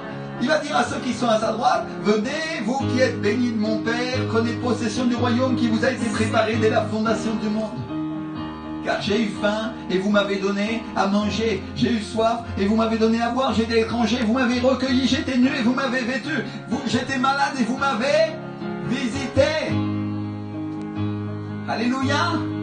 Qu'est-ce qu'ils ont fait à ces malades? Ils les ont visités, ils leur ont rendu visite. Et bien sûr, il y en a qui vont dire au pasteur, tu sais bien qu'on ne peut pas rendre visite aux malades du virus. Parce qu'on n'a pas le droit. Mais on peut les appeler. On peut prier pour eux, on peut prier avec eux, on peut prier pour leur famille. Et la question que je suis venu te poser aujourd'hui de la part du Seigneur, c'est qu'est-ce que tu fais pour eux? Qu'est-ce que tu fais pour les autres? Qu'est-ce que tu fais pour ceux qui sont inquiets? Qu'est-ce que tu fais pour qu'ils aient ton espérance? Qu'est-ce que tu fais pour qu'ils aient l'espérance qui est en Jésus-Christ? Le Seigneur Jésus nous a dit que c'était meilleur de donner que de recevoir. Alléluia. Et si je lis le livre de Matthieu, si je continue à lire le livre de Matthieu au chapitre 15 qu'on lisait tout à l'heure, dans ce passage, Jésus il compare nos vies à de l'argent qu'une femme aurait perdu. Et là, moi j'entends déjà les pharisiens, à de l'argent, Seigneur. Oh. Et regardez bien ce que dit Jésus. Quelle femme ou quelle femme, si elle a 10 drachmes et qu'elle en perd une, n'allume une lampe, ne balaye la maison et ne cherche avec soin jusqu'à ce qu'elle la retrouve? Lorsqu'elle l'a retrouvée, elle appelle ses amis et ses voisines et dit « Réjouissez-vous avec moi, car j'ai retrouvé la drachme que j'avais perdue. De même, je vous le dis, il y a de la joie devant les anges de Dieu pour un seul pécheur qui se repent. » Est-ce que tu sais que tu as de la valeur? Est-ce que tu sais que ton âme a de la valeur aux yeux de Dieu? Et regardez bien, mes frères et sœurs, ce que la femme fait dans cette parabole. Elle allume et elle balaye soigneusement la maison pour la retrouver. Et si vous regardez bien, c'est un dixième. C'est la dîme. Ceux qui sont redimés. Redimés, ça veut dire racheter. Racheter à prix d'argent. Et la Bible dit qu'on a été racheté à un grand prix. On a été racheté au prix du sang de Jésus-Christ de Nazareth. Alléluia. Enfin, ma sœur, Jésus est en train de te dire que le truc suprême qui réjouit et qui procure plus de joie dans le royaume de Dieu, c'est un seul pécheur qui se repent. Une seule âme, une seule personne. Le ciel entier fait la fête quand un pécheur se repent. Et je voudrais que vous regardiez ce que fait cette femme. Elle allume sa lampe.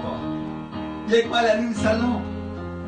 À cette époque, les lampes, c'était des lampes à huile. Elle allume sa lampe avec l'onction. Elle allume sa lampe avec l'onction que lui donne le Saint-Esprit. Elle allume le feu au milieu de la maison de Dieu.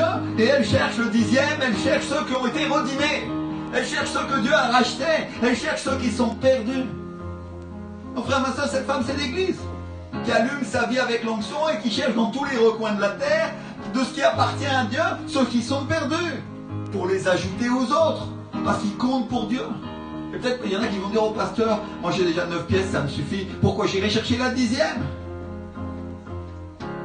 Ben oui, mais si tu l'avais faite, si tu étais le potier et que tu avais fait ce pot, est-ce que ce pot n'aurait pas de la valeur à tes yeux? Et c'est exactement ça que Dieu a fait. Il a fait les personnes et elles comptent pour lui. Au point qu'il dit à sa femme, qui est l'Église, cherche celle qui est perdue. Balaye, fais des efforts, allume-toi, brûle avec le feu du Saint-Esprit pour retrouver celle qui était perdue. Et au cas où on n'aurait pas encore compris l'importance des âmes, pour Jésus, juste après, au verset d'après, il dit une autre parabole. Un homme avait 2 fils. Le plus jeune dit à son père, « Mon père, donne-moi la part de bien qui doit me revenir. » Et le père leur partagea son bien. Peu de jours après, le plus jeune fils, ayant tout ramassé, partit pour un pays éloigné, où il dissipa son bien en vivant dans la débauche. Lorsqu'il eut tout dépensé, une grande famine survint dans ce pays, et il commença à se trouver dans le besoin. Il alla se mettre au service d'un des habitants du pays, qu'il envoyait dans ses champs garder les pourceaux. Il aurait bien voulu se rassasier des carouges que mangeaient les pourceaux, mais personne ne lui en donnait. Étant rentré en lui-même, il se dit, combien de mercenaires chez mon père ont du pain en abondance, et moi aussi, ici, je meurs de faim. Je me lèverai, j'irai vers mon père, et je lui dirai, mon père, j'ai péché contre le ciel et contre toi. Et je suis plus digne d'être appelé ton fils. Traite-moi comme un de tes serviteurs, traite-moi comme un de tes mercenaires. Et il se leva et alla vers son père. Comme il était encore loin, son père le vit et fut ému de compassion. Et il courut se jeter à son cou et le baisa. Et le fils lui dit, mon père, j'ai péché contre le ciel et contre toi, et je suis plus digne d'être appelé ton fils. Mais le père dit à ses serviteurs, apportez vite la plus belle robe, et l'en revêtez. Mettez-lui un anneau au doigt et des souliers aux pieds. Amenez le veau gras et tuez-le. Mangeons et réjouissons-nous, car mon fils que voici était mort, et il est revenu à la vie. Il était perdu, et il est retrouvé. Alléluia. Et ils commencèrent à se réjouir. Merci Seigneur.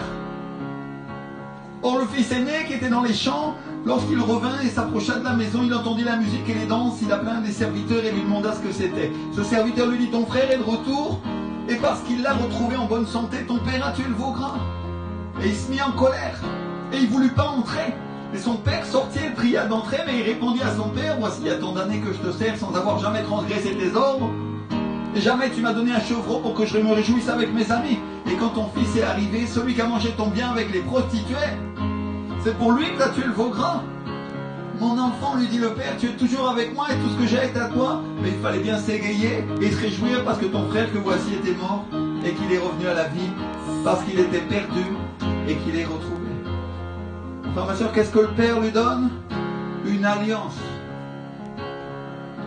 et un vêtement, de l'esprit et des souliers qui représentent ce qu'il va prêcher, qui sont les sandales du zèle de l'évangile. Parce que toute personne qui vient à Jésus a besoin de partager. Et peut-être tu es comme le fils prodigue qui s'est éloigné et tu te dis, est-ce que je vais pouvoir revenir à l'église? Est-ce que le Seigneur va m'accepter? Est-ce que je vais pouvoir revenir dans le royaume de Dieu? Alors juste laisse-moi te raconter une histoire. L'histoire d'un fils qui avait plus de relation avec son papa et qui était parti fâché il y a déjà des années. Et il va à la ville pour faire sa vie avec les gens du monde. Et il reçoit une lettre. Un jour il n'en peut plus. Il écrit une lettre à son père et lui dit, papa, je te demande pardon et tu me manques. Je ne suis pas digne d'être appelé ton fils et je comprendrai que tu ne veuilles plus me revoir à cause de ce que j'ai fait. Mais ce dimanche je vais revenir chez toi. Et si tu veux me recevoir, tu n'auras qu'à mettre un mouchoir à ta fenêtre. Sinon je comprendrai et je m'en irai. Je serai triste mais je m'en irai. Et le dimanche le fils prend le train et il est très affecté. Et il se met la main dans la bouche et il pleure. Et un homme qui le voit dans le train vient lui demander ce qu'il a et vient lui demander s'il peut l'aider. Et le fils lui raconte toute l'histoire. Il lui raconte l'histoire en pleurant. Et lui dit, vous savez, vous dites que vous voulez m'aider, mais voilà, je sais ce que vous pouvez faire. On va passer dans quelques instants dans la maison de mon père. Et franchement, je n'ose pas regarder. Si seulement vous pouviez regarder pour moi, vous me rendriez un grand service. Et le monsieur lui dit, oui, bien sûr. Bien sûr. Alors le fils lui dit, ben, c'est facile. Il y a un grand jardin et en face de ce jardin, près de la voie ferrée, il y a un grand arbre avec une balançoire. Vous allez pouvoir reconnaître facilement la maison de mon papa. Avant qu'on arrive à la ville, vous verrez cette balançoire et vous me ferez signe et vous me direz s'il y a un mouchoir à la fenêtre ou s'il n'y en a pas. Et le trajet continue et le train s'approche à grands pas.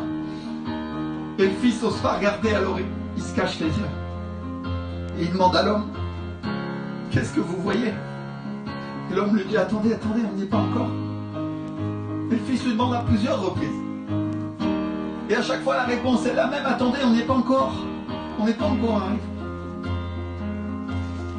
Et à un moment où le fils lui demande à nouveau, l'homme est tout d'un coup pris de tremblement. Il ne peut plus parler, sa voix tremble. Elle devient chevrotante, il se met à trembler, il pleure. Et le fils lui dit, et alors? Il ne veut pas me voir, il n'y a pas de mouchoir à la fenêtre. Et l'homme n'arrive pas à parler. Il a des sanglots dans la voix. Il a la gorge serrée. Il lui dit, c'est que, monsieur, je ne sais pas quoi vous dire. Parce qu'il n'y a pas un mouchoir. Il y a des milliers de mouchoirs accrochés aux fenêtres. Et à la voie ferrée, il y a des milliers de mouchoirs aux fenêtres de toute la ville.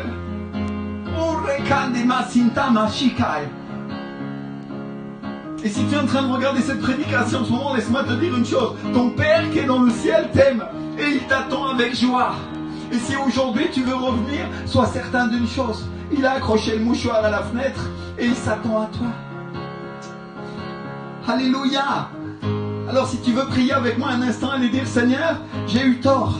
J'ai été rebelle et je me suis éloigné de toi, Seigneur. Je suis parti au monde, Seigneur. Et j'ai fait ce que j'avais envie, Seigneur.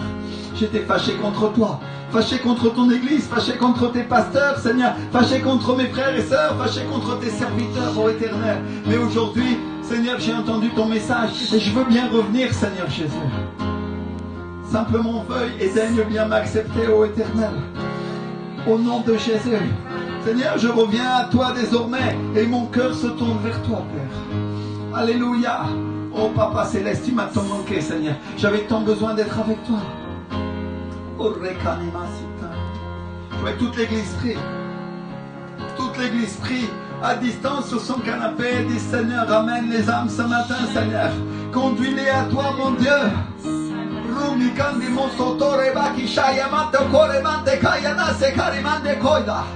Rumbi kini kisi karimenti kaya sheka. Ruba baba kina mane koremante karimande koya saita. Rumbi kamiani saita. Roba baba sheka. Ruma mama. Et mes frères et sœurs, je voudrais vous dire qu'il y a beaucoup de fils prodés qui vont revenir à l'église. Des personnes qui ont été éloignées de Dieu, qui sont partis fâchés.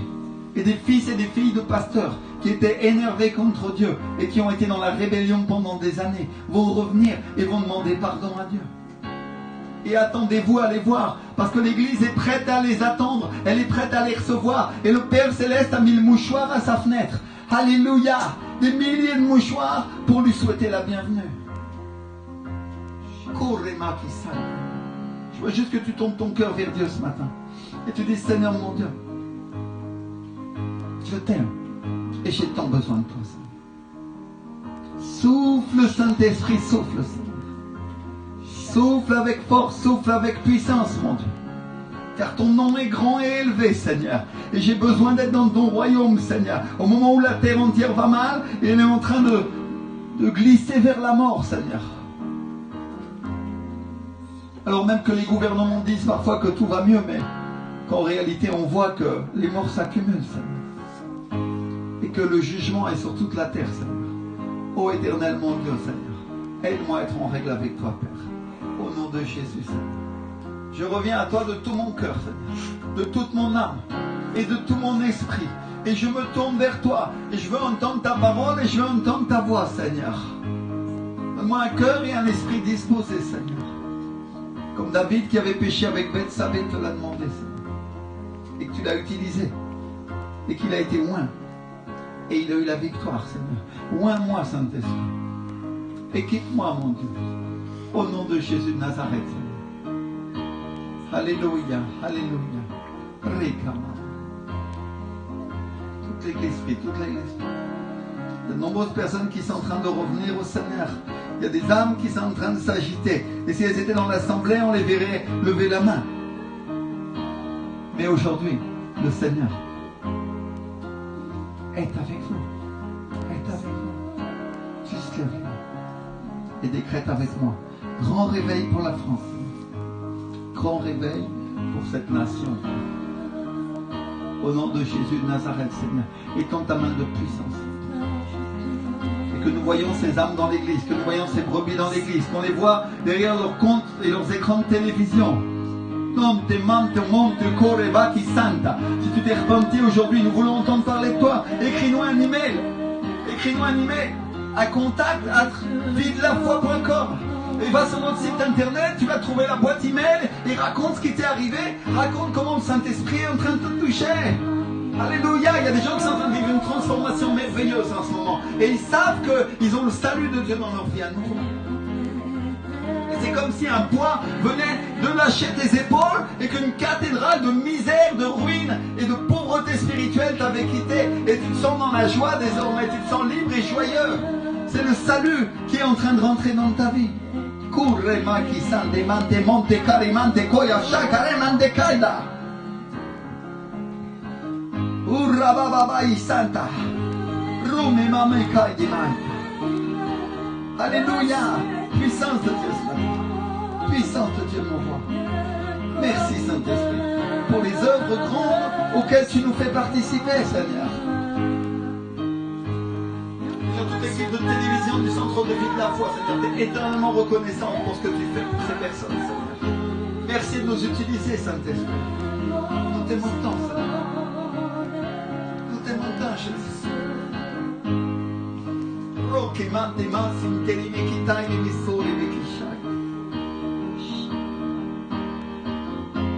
Et mon frère, ma soeur, la Bible nous enseigne à venir devant le Seigneur avec des offrandes, à apporter nos dîmes. Et ce matin, c'est ce que nous allons faire en direct et en ligne. Aujourd'hui, pas de personne qui passe avec un panier dans les rangs parce que personne ne peut se déplacer. Personne ne peut aller sur ton canapé pour te demander de semer pour Dieu. Mais la Bible dit que Dieu aime ceux qui donnent avec joie. Alors on a prévu un compte PayPal sur le site de l'église, sur www.vildelafoi.com, sur lequel tu vas pouvoir apporter tes offrandes. Et dans quelques instants, l'équipe de télévision va t'envoyer le message sur lequel tu pourras voir à quel endroit aller. Amène ta dîme, amène ton offrande à Dieu. Et tu vas récolter, tu vas être béni, tu vas être restauré.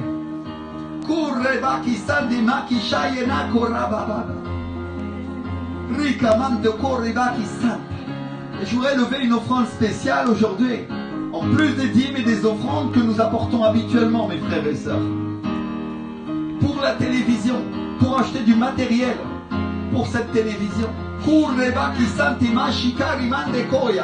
a besoin de caméras et on a besoin d'un ordinateur de forte puissance. Si tu veux semer aujourd'hui dans l'évangile, c'est le moment d'apporter ta dîme et ton offrande. Je voudrais encourager le peuple de Dieu à bien indiquer pourquoi il sème.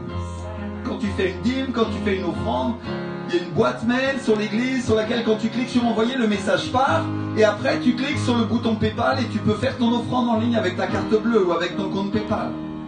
Comme tu veux.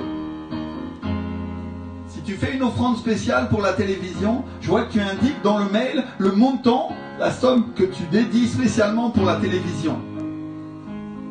Par exemple, tu fais une offrande de 100 € et tu dis, il y a 50 € c'est ma dîme, 30 c'est l'offrande, et le reste c'est pour la télévision par exemple. Indique-le pour que notre comptable puisse savoir quoi faire avec l'argent. Alléluia. Je vois qu'on puisse être équilibré et semé, et on va demander à notre équipe de télévision de vous indiquer l'adresse maintenant.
Oh, si nous ne venions pas à toi, Seigneur.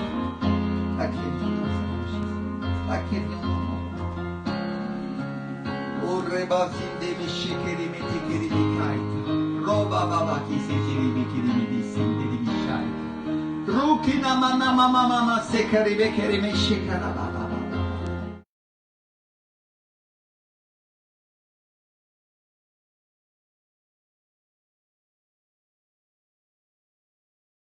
Mama Maita Romba Bobo Kobayate Kerimeri Mama Robe Bebe Sheka. Alléluia. Tout le monde a fait ses offrandes.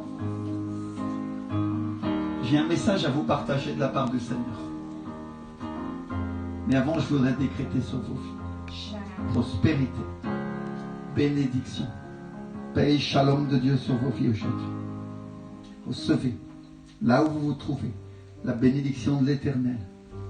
À toute personne qui sème, qui va semer ou qui a semé aujourd'hui dans ce culte.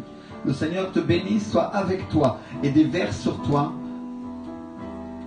Ouvre pour toi les écluses des cieux, ainsi qu'il est écrit dans sa parole, dans le livre du prophète Malachie. Reprenne le dévorateur qui est dans ta vie. et augmente la bénédiction sur toi. Seigneur, je déclare sur leur vie, Seigneur, une prospérité financière, Seigneur, dans ce temps de crise, Seigneur. Je déclare la bénédiction sur les offrandes, les dîmes et les offrandes spéciales qui sont apportées aujourd'hui. Seigneur, nous exaltons ton saint nom et nous le glorifions. Alléluia, Père. Alléluia, Seigneur. Au nom de Jésus. Je vais vous dire qu'on va maintenir les offrandes spéciales tout le mois pour que l'équipe de télévision puisse acheter un ordinateur, une caméra de meilleure qualité, pour que quand on va reprendre le culte, on puisse le faire en direct de la même manière qu'on le fait à la maison. Alléluia, alléluia. Alléluia. Maintenant, je vois que tu te tiennes un instant devant ton écran et tu dis, Seigneur, parle-moi, Seigneur. Parle-moi, Saint-Esprit, dans ce qui va être partagé dans quelques instants. Parle-moi, mon Dieu. Seigneur, nous t'aimons et nous te glorifions, Jésus. Ce matin, Seigneur, parle-nous, Seigneur, au nom de Jésus. Mes frères et sœurs, je voudrais vous partager un rêve que Dieu m'a donné hier. Samedi matin, je me suis réveillé et je faisais un rêve. Et dans ce rêve, les Arabes se massaient en foule devant la maison, une maison de mon quartier où habite une famille juive. Et ils étaient très nombreux, ils étaient vindicatifs, ils étaient violents et ils voulaient les intimider et les faire partir. Mais le père de famille juive ne comprenait pas. Il disait, je ne comprends pas, on a toujours vécu ensemble. Et les Arabes devenaient violents et ils criaient, ils brandissaient des planches, ils brandissaient des objets pour les menacer. Et moi je regardais tout ça par la fenêtre. Et un instant plus tard, que les choses s'étaient un petit peu calmées, je descendais au milieu de la foule, j'allais vers le père de famille et je l'embrassais. Et il semblait surpris, il semblait gêné. Et il semblait se demander ce que je lui voulais. Et je lui disais que j'avais tout vu, que j'étais témoin et que il devait aller à la police. Et j'étais en train de lui dire, je vais te laisser mon numéro de téléphone et tu m'appelles si tu as besoin. Et il m'a fait rentrer dans sa maison, dans le rêve, et j'étais en train de noter ce téléphone sur un bout de papier, puis il m'a reçu ensuite avec sa famille, et il avait une dizaine de fils, tous très grands, des filles et de nombreux enfants. Et sa femme et les gens qui étaient là étaient gênés et tous se demandaient, ils se regardaient pour savoir ce que je voulais. Et au bout d'un moment, pour ne pas les déranger, j'ai dit à l'homme, il faut absolument que vous alliez à la police et demain je serai là pour aller avec vous. Je viens avec vous. Et puis je le laisse. Et je me suis réveillé. Et mon frère, ma soeur, il n'y a pas de famille juive en bas de ma maison, dans une maison comme je l'ai vu dans le rêve. Non, non, non. Ça c'est quelque chose de l'esprit. Une vision de l'esprit, une vision que le Saint-Esprit me donnait, parce qu'il avait un message, parce qu'il voulait me dire quelque chose. Et je suis resté un moment en train de réfléchir comme stupéfait, en train de dire, Seigneur, qu'est-ce que tu veux me dire et de quoi tu veux me parler? Et je me posais la question de savoir si j'allais aider vraiment une famille de juifs dans le physique ou si c'était quelque chose de spirituel. Et au moment où je me suis mis à réfléchir à ça, je me suis assis dans la chambre et j'ai commencé à prier pour Israël. Et j'ai commencé à prier pour Jérusalem en disant, Seigneur, épargne Israël, épargne-leur le virus, Seigneur. Ils ont eu assez. Est-ce que tu ne crois pas qu'ils ont payé au double de tous leurs péchés? Ils en ont eu assez. Et dans mon cœur, je pensais à l'Holocauste, et je pensais à la destruction de Jérusalem sous Néron, et je disais, Seigneur, épargne Israël. Et je pensais aux Arabes qui les oppriment constamment. Mes frères et sœurs arabes, je sais que le Seigneur vous aime. Il veut vous sauver. Et il y en a beaucoup d'entre vous qui le sont, et qui appartiennent à Jésus. Malheureusement, certaines personnes de votre peuple se prennent toujours au peuple de Dieu. Si vous connaissez la parole, vous le savez. J'étais en train de prier pour Israël et j'ai tout à coup eu la pensée que j'étais un ami d'Israël. J'ai compris que la fenêtre à laquelle j'étais en train de regarder dans le rêve, c'était un symbole de prière. C'était une fenêtre ouverte sur le ciel. C'était une fenêtre qui te permet de voir les choses qui se passent. Et la Bible nous dit que le prophète Daniel priait 3 fois par jour à la fenêtre. Et il y a un détail important dans ce passage, c'est qu'il priait à la fenêtre tournée dans la direction de Jérusalem. 3 fois par jour. Et j'étais en train d'écouter une louange de Miel San Marcos qui dit, nous exaltons ton nom. C'est une louange merveilleuse, très spirituelle. Et d'un seul coup, je me suis mis à dire, oh Seigneur, aie miséricorde de ces enfants grands et petits. Et j'ai compris que les enfants du rêve, C'était les générations de Juifs qui ont quitté Jérusalem et je me suis mis à prier, à intercéder pour eux. Et mon frère, ma soeur, je ne sais pas en détail ce que veut dire ce rêve, mais je crois une chose. Je crois que il est possible que les peuples arabes veulent profiter de ce moment où le virus est en train d'occuper les nations du monde pour attaquer Israël. Et je vous demande de prier, mes frères et sœurs, parce que quand j'étais en train de essayer de comprendre ces choses, le Saint-Esprit m'a dit, je veux que tu pries ce dimanche pour la paix de Jérusalem. Et je ne suis pas un pro-juif comme certains chrétiens sont là tout le temps, ils ont que ce mot-là à la bouche, les juifs, Israël, les juifs. Non, la Bible nous dit que nous devons aimer le peuple juif, il est le peuple de Dieu, alléluia, que Jésus était juif. Et je ne suis pas quelqu'un qui parle sans arrêt d'Israël. Mais aujourd'hui, le Saint-Esprit m'a dit expressément, je veux que tu pries pour la paix de Jérusalem. Alors c'est ce qu'on va faire. Je vois que chacun dans notre maison, la Bible dit que nous serons bénis ceux qui bénissent Israël, ceux qui bénissent Jérusalem. Ferme tes yeux, lève tes mains et déclare avec moi. Shalom Israël. Shalom Israël. Shalom. Shokolabasenta. Secours Israël dans ces temps de crise, Seigneur. Aie miséricorde de ton peuple en Israël, Seigneur. Aie miséricorde des Juifs, Seigneur. Aie miséricorde. Envoie ta paix, ta prospérité, ta bénédiction sur leur vie. Envoie ta protection surnaturelle, Seigneur. Aucun ennemi ne se lèvera contre eux dans cet instant, Père. Au nom de Jésus, nous décrétons que les anges de l'Éternel sont sur leur vie. Cours la bénédiction pour Israël. Shalom Israël. Kondemante koriba kende misaita. Rompez Sainte-Maïta, se rompent les plans du diable pour Israël, se rompent les plans du diable contre le peuple juif en France et dans une nation entière. Au nom de Jésus, comme fils ou fille de Dieu, j'ai l'autorité et je prescris, j'ordonne au diable de cesser ses actions maintenant au nom de Jésus. Lâche-les, sueltalos, fuera diable, dehors le diable au nom de Jésus. Dors, Seigneur, nous prions pour Israël et pour le peuple juif au travers des nations du monde, Seigneur. Sauve-les, secours-les, Seigneur. Préserve-les du virus également, Seigneur. Et amène leur âme, amène leur cœur à Jésus, Seigneur. Pour qu'ils te connaissent, Seigneur. Ô Éternel, Seigneur, qu'ils sachent que ton peuple, Seigneur, le peuple de l'olivier sauvage, Seigneur, aime le peuple de l'olivier franc, Père. Qu'ils sachent que les gentils aiment Israël et sont leurs amis, Seigneur.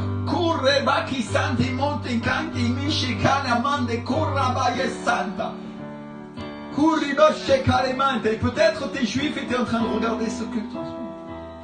Laisse-moi te dire une chose. Le Seigneur t'aime. Le Seigneur t'aime. Et ton peuple a été dans la désobéissance à cause de nous, pour que nous soyons sauvés. Mais maintenant c'est ton temps.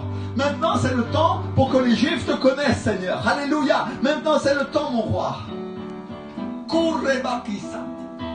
Si tu veux donner ta vie à Jésus, il est ton Messie. Il est la personne que tu attends depuis tant d'années.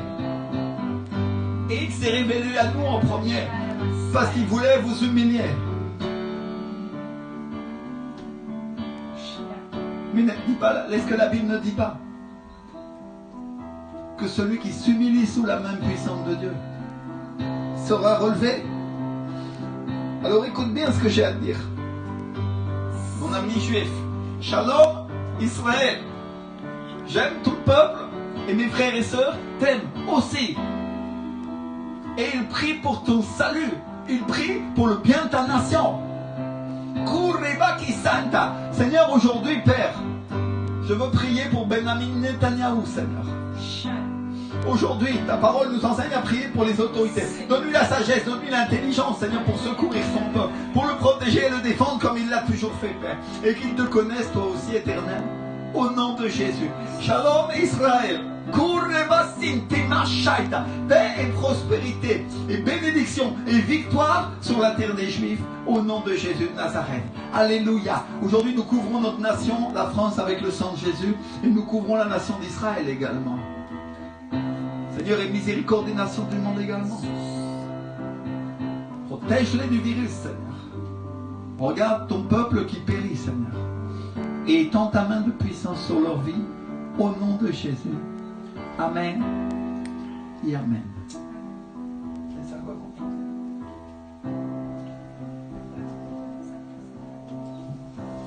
Alléluia. On vous donne rendez-vous dimanche prochain où on va faire une sainte scène en direct. Alléluia. Alors cette semaine, je sais qu'on ne peut pas trop sortir, mais on a le droit de sortir quand même faire des courses. Prévois pour dimanche, on t'enverra des messages de rappel, mais mets-le dans ton agenda, achète du pain et du vin.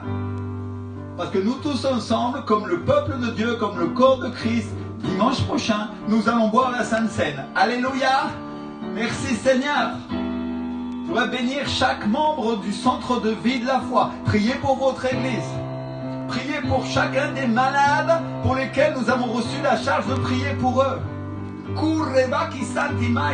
J'appelle tous les intercesseurs. Mettez-vous à genoux et jeûnez. Priez si c'est nécessaire. Encore plus. Frappez le diable et déclarez la victoire et la guérison de ces malades au nom de Jésus. Et demandez des âmes. Parce que le Seigneur va vous exaucer. Soyez grandement bénis. Passez un bon dimanche. Le Seigneur est avec vous et il vous couvre avec son sang précieux. Nous vous bénissons et on vous embrasse depuis notre maison à Cergy-Pontoise. À dimanche et peut-être en semaine. Soyez bénis.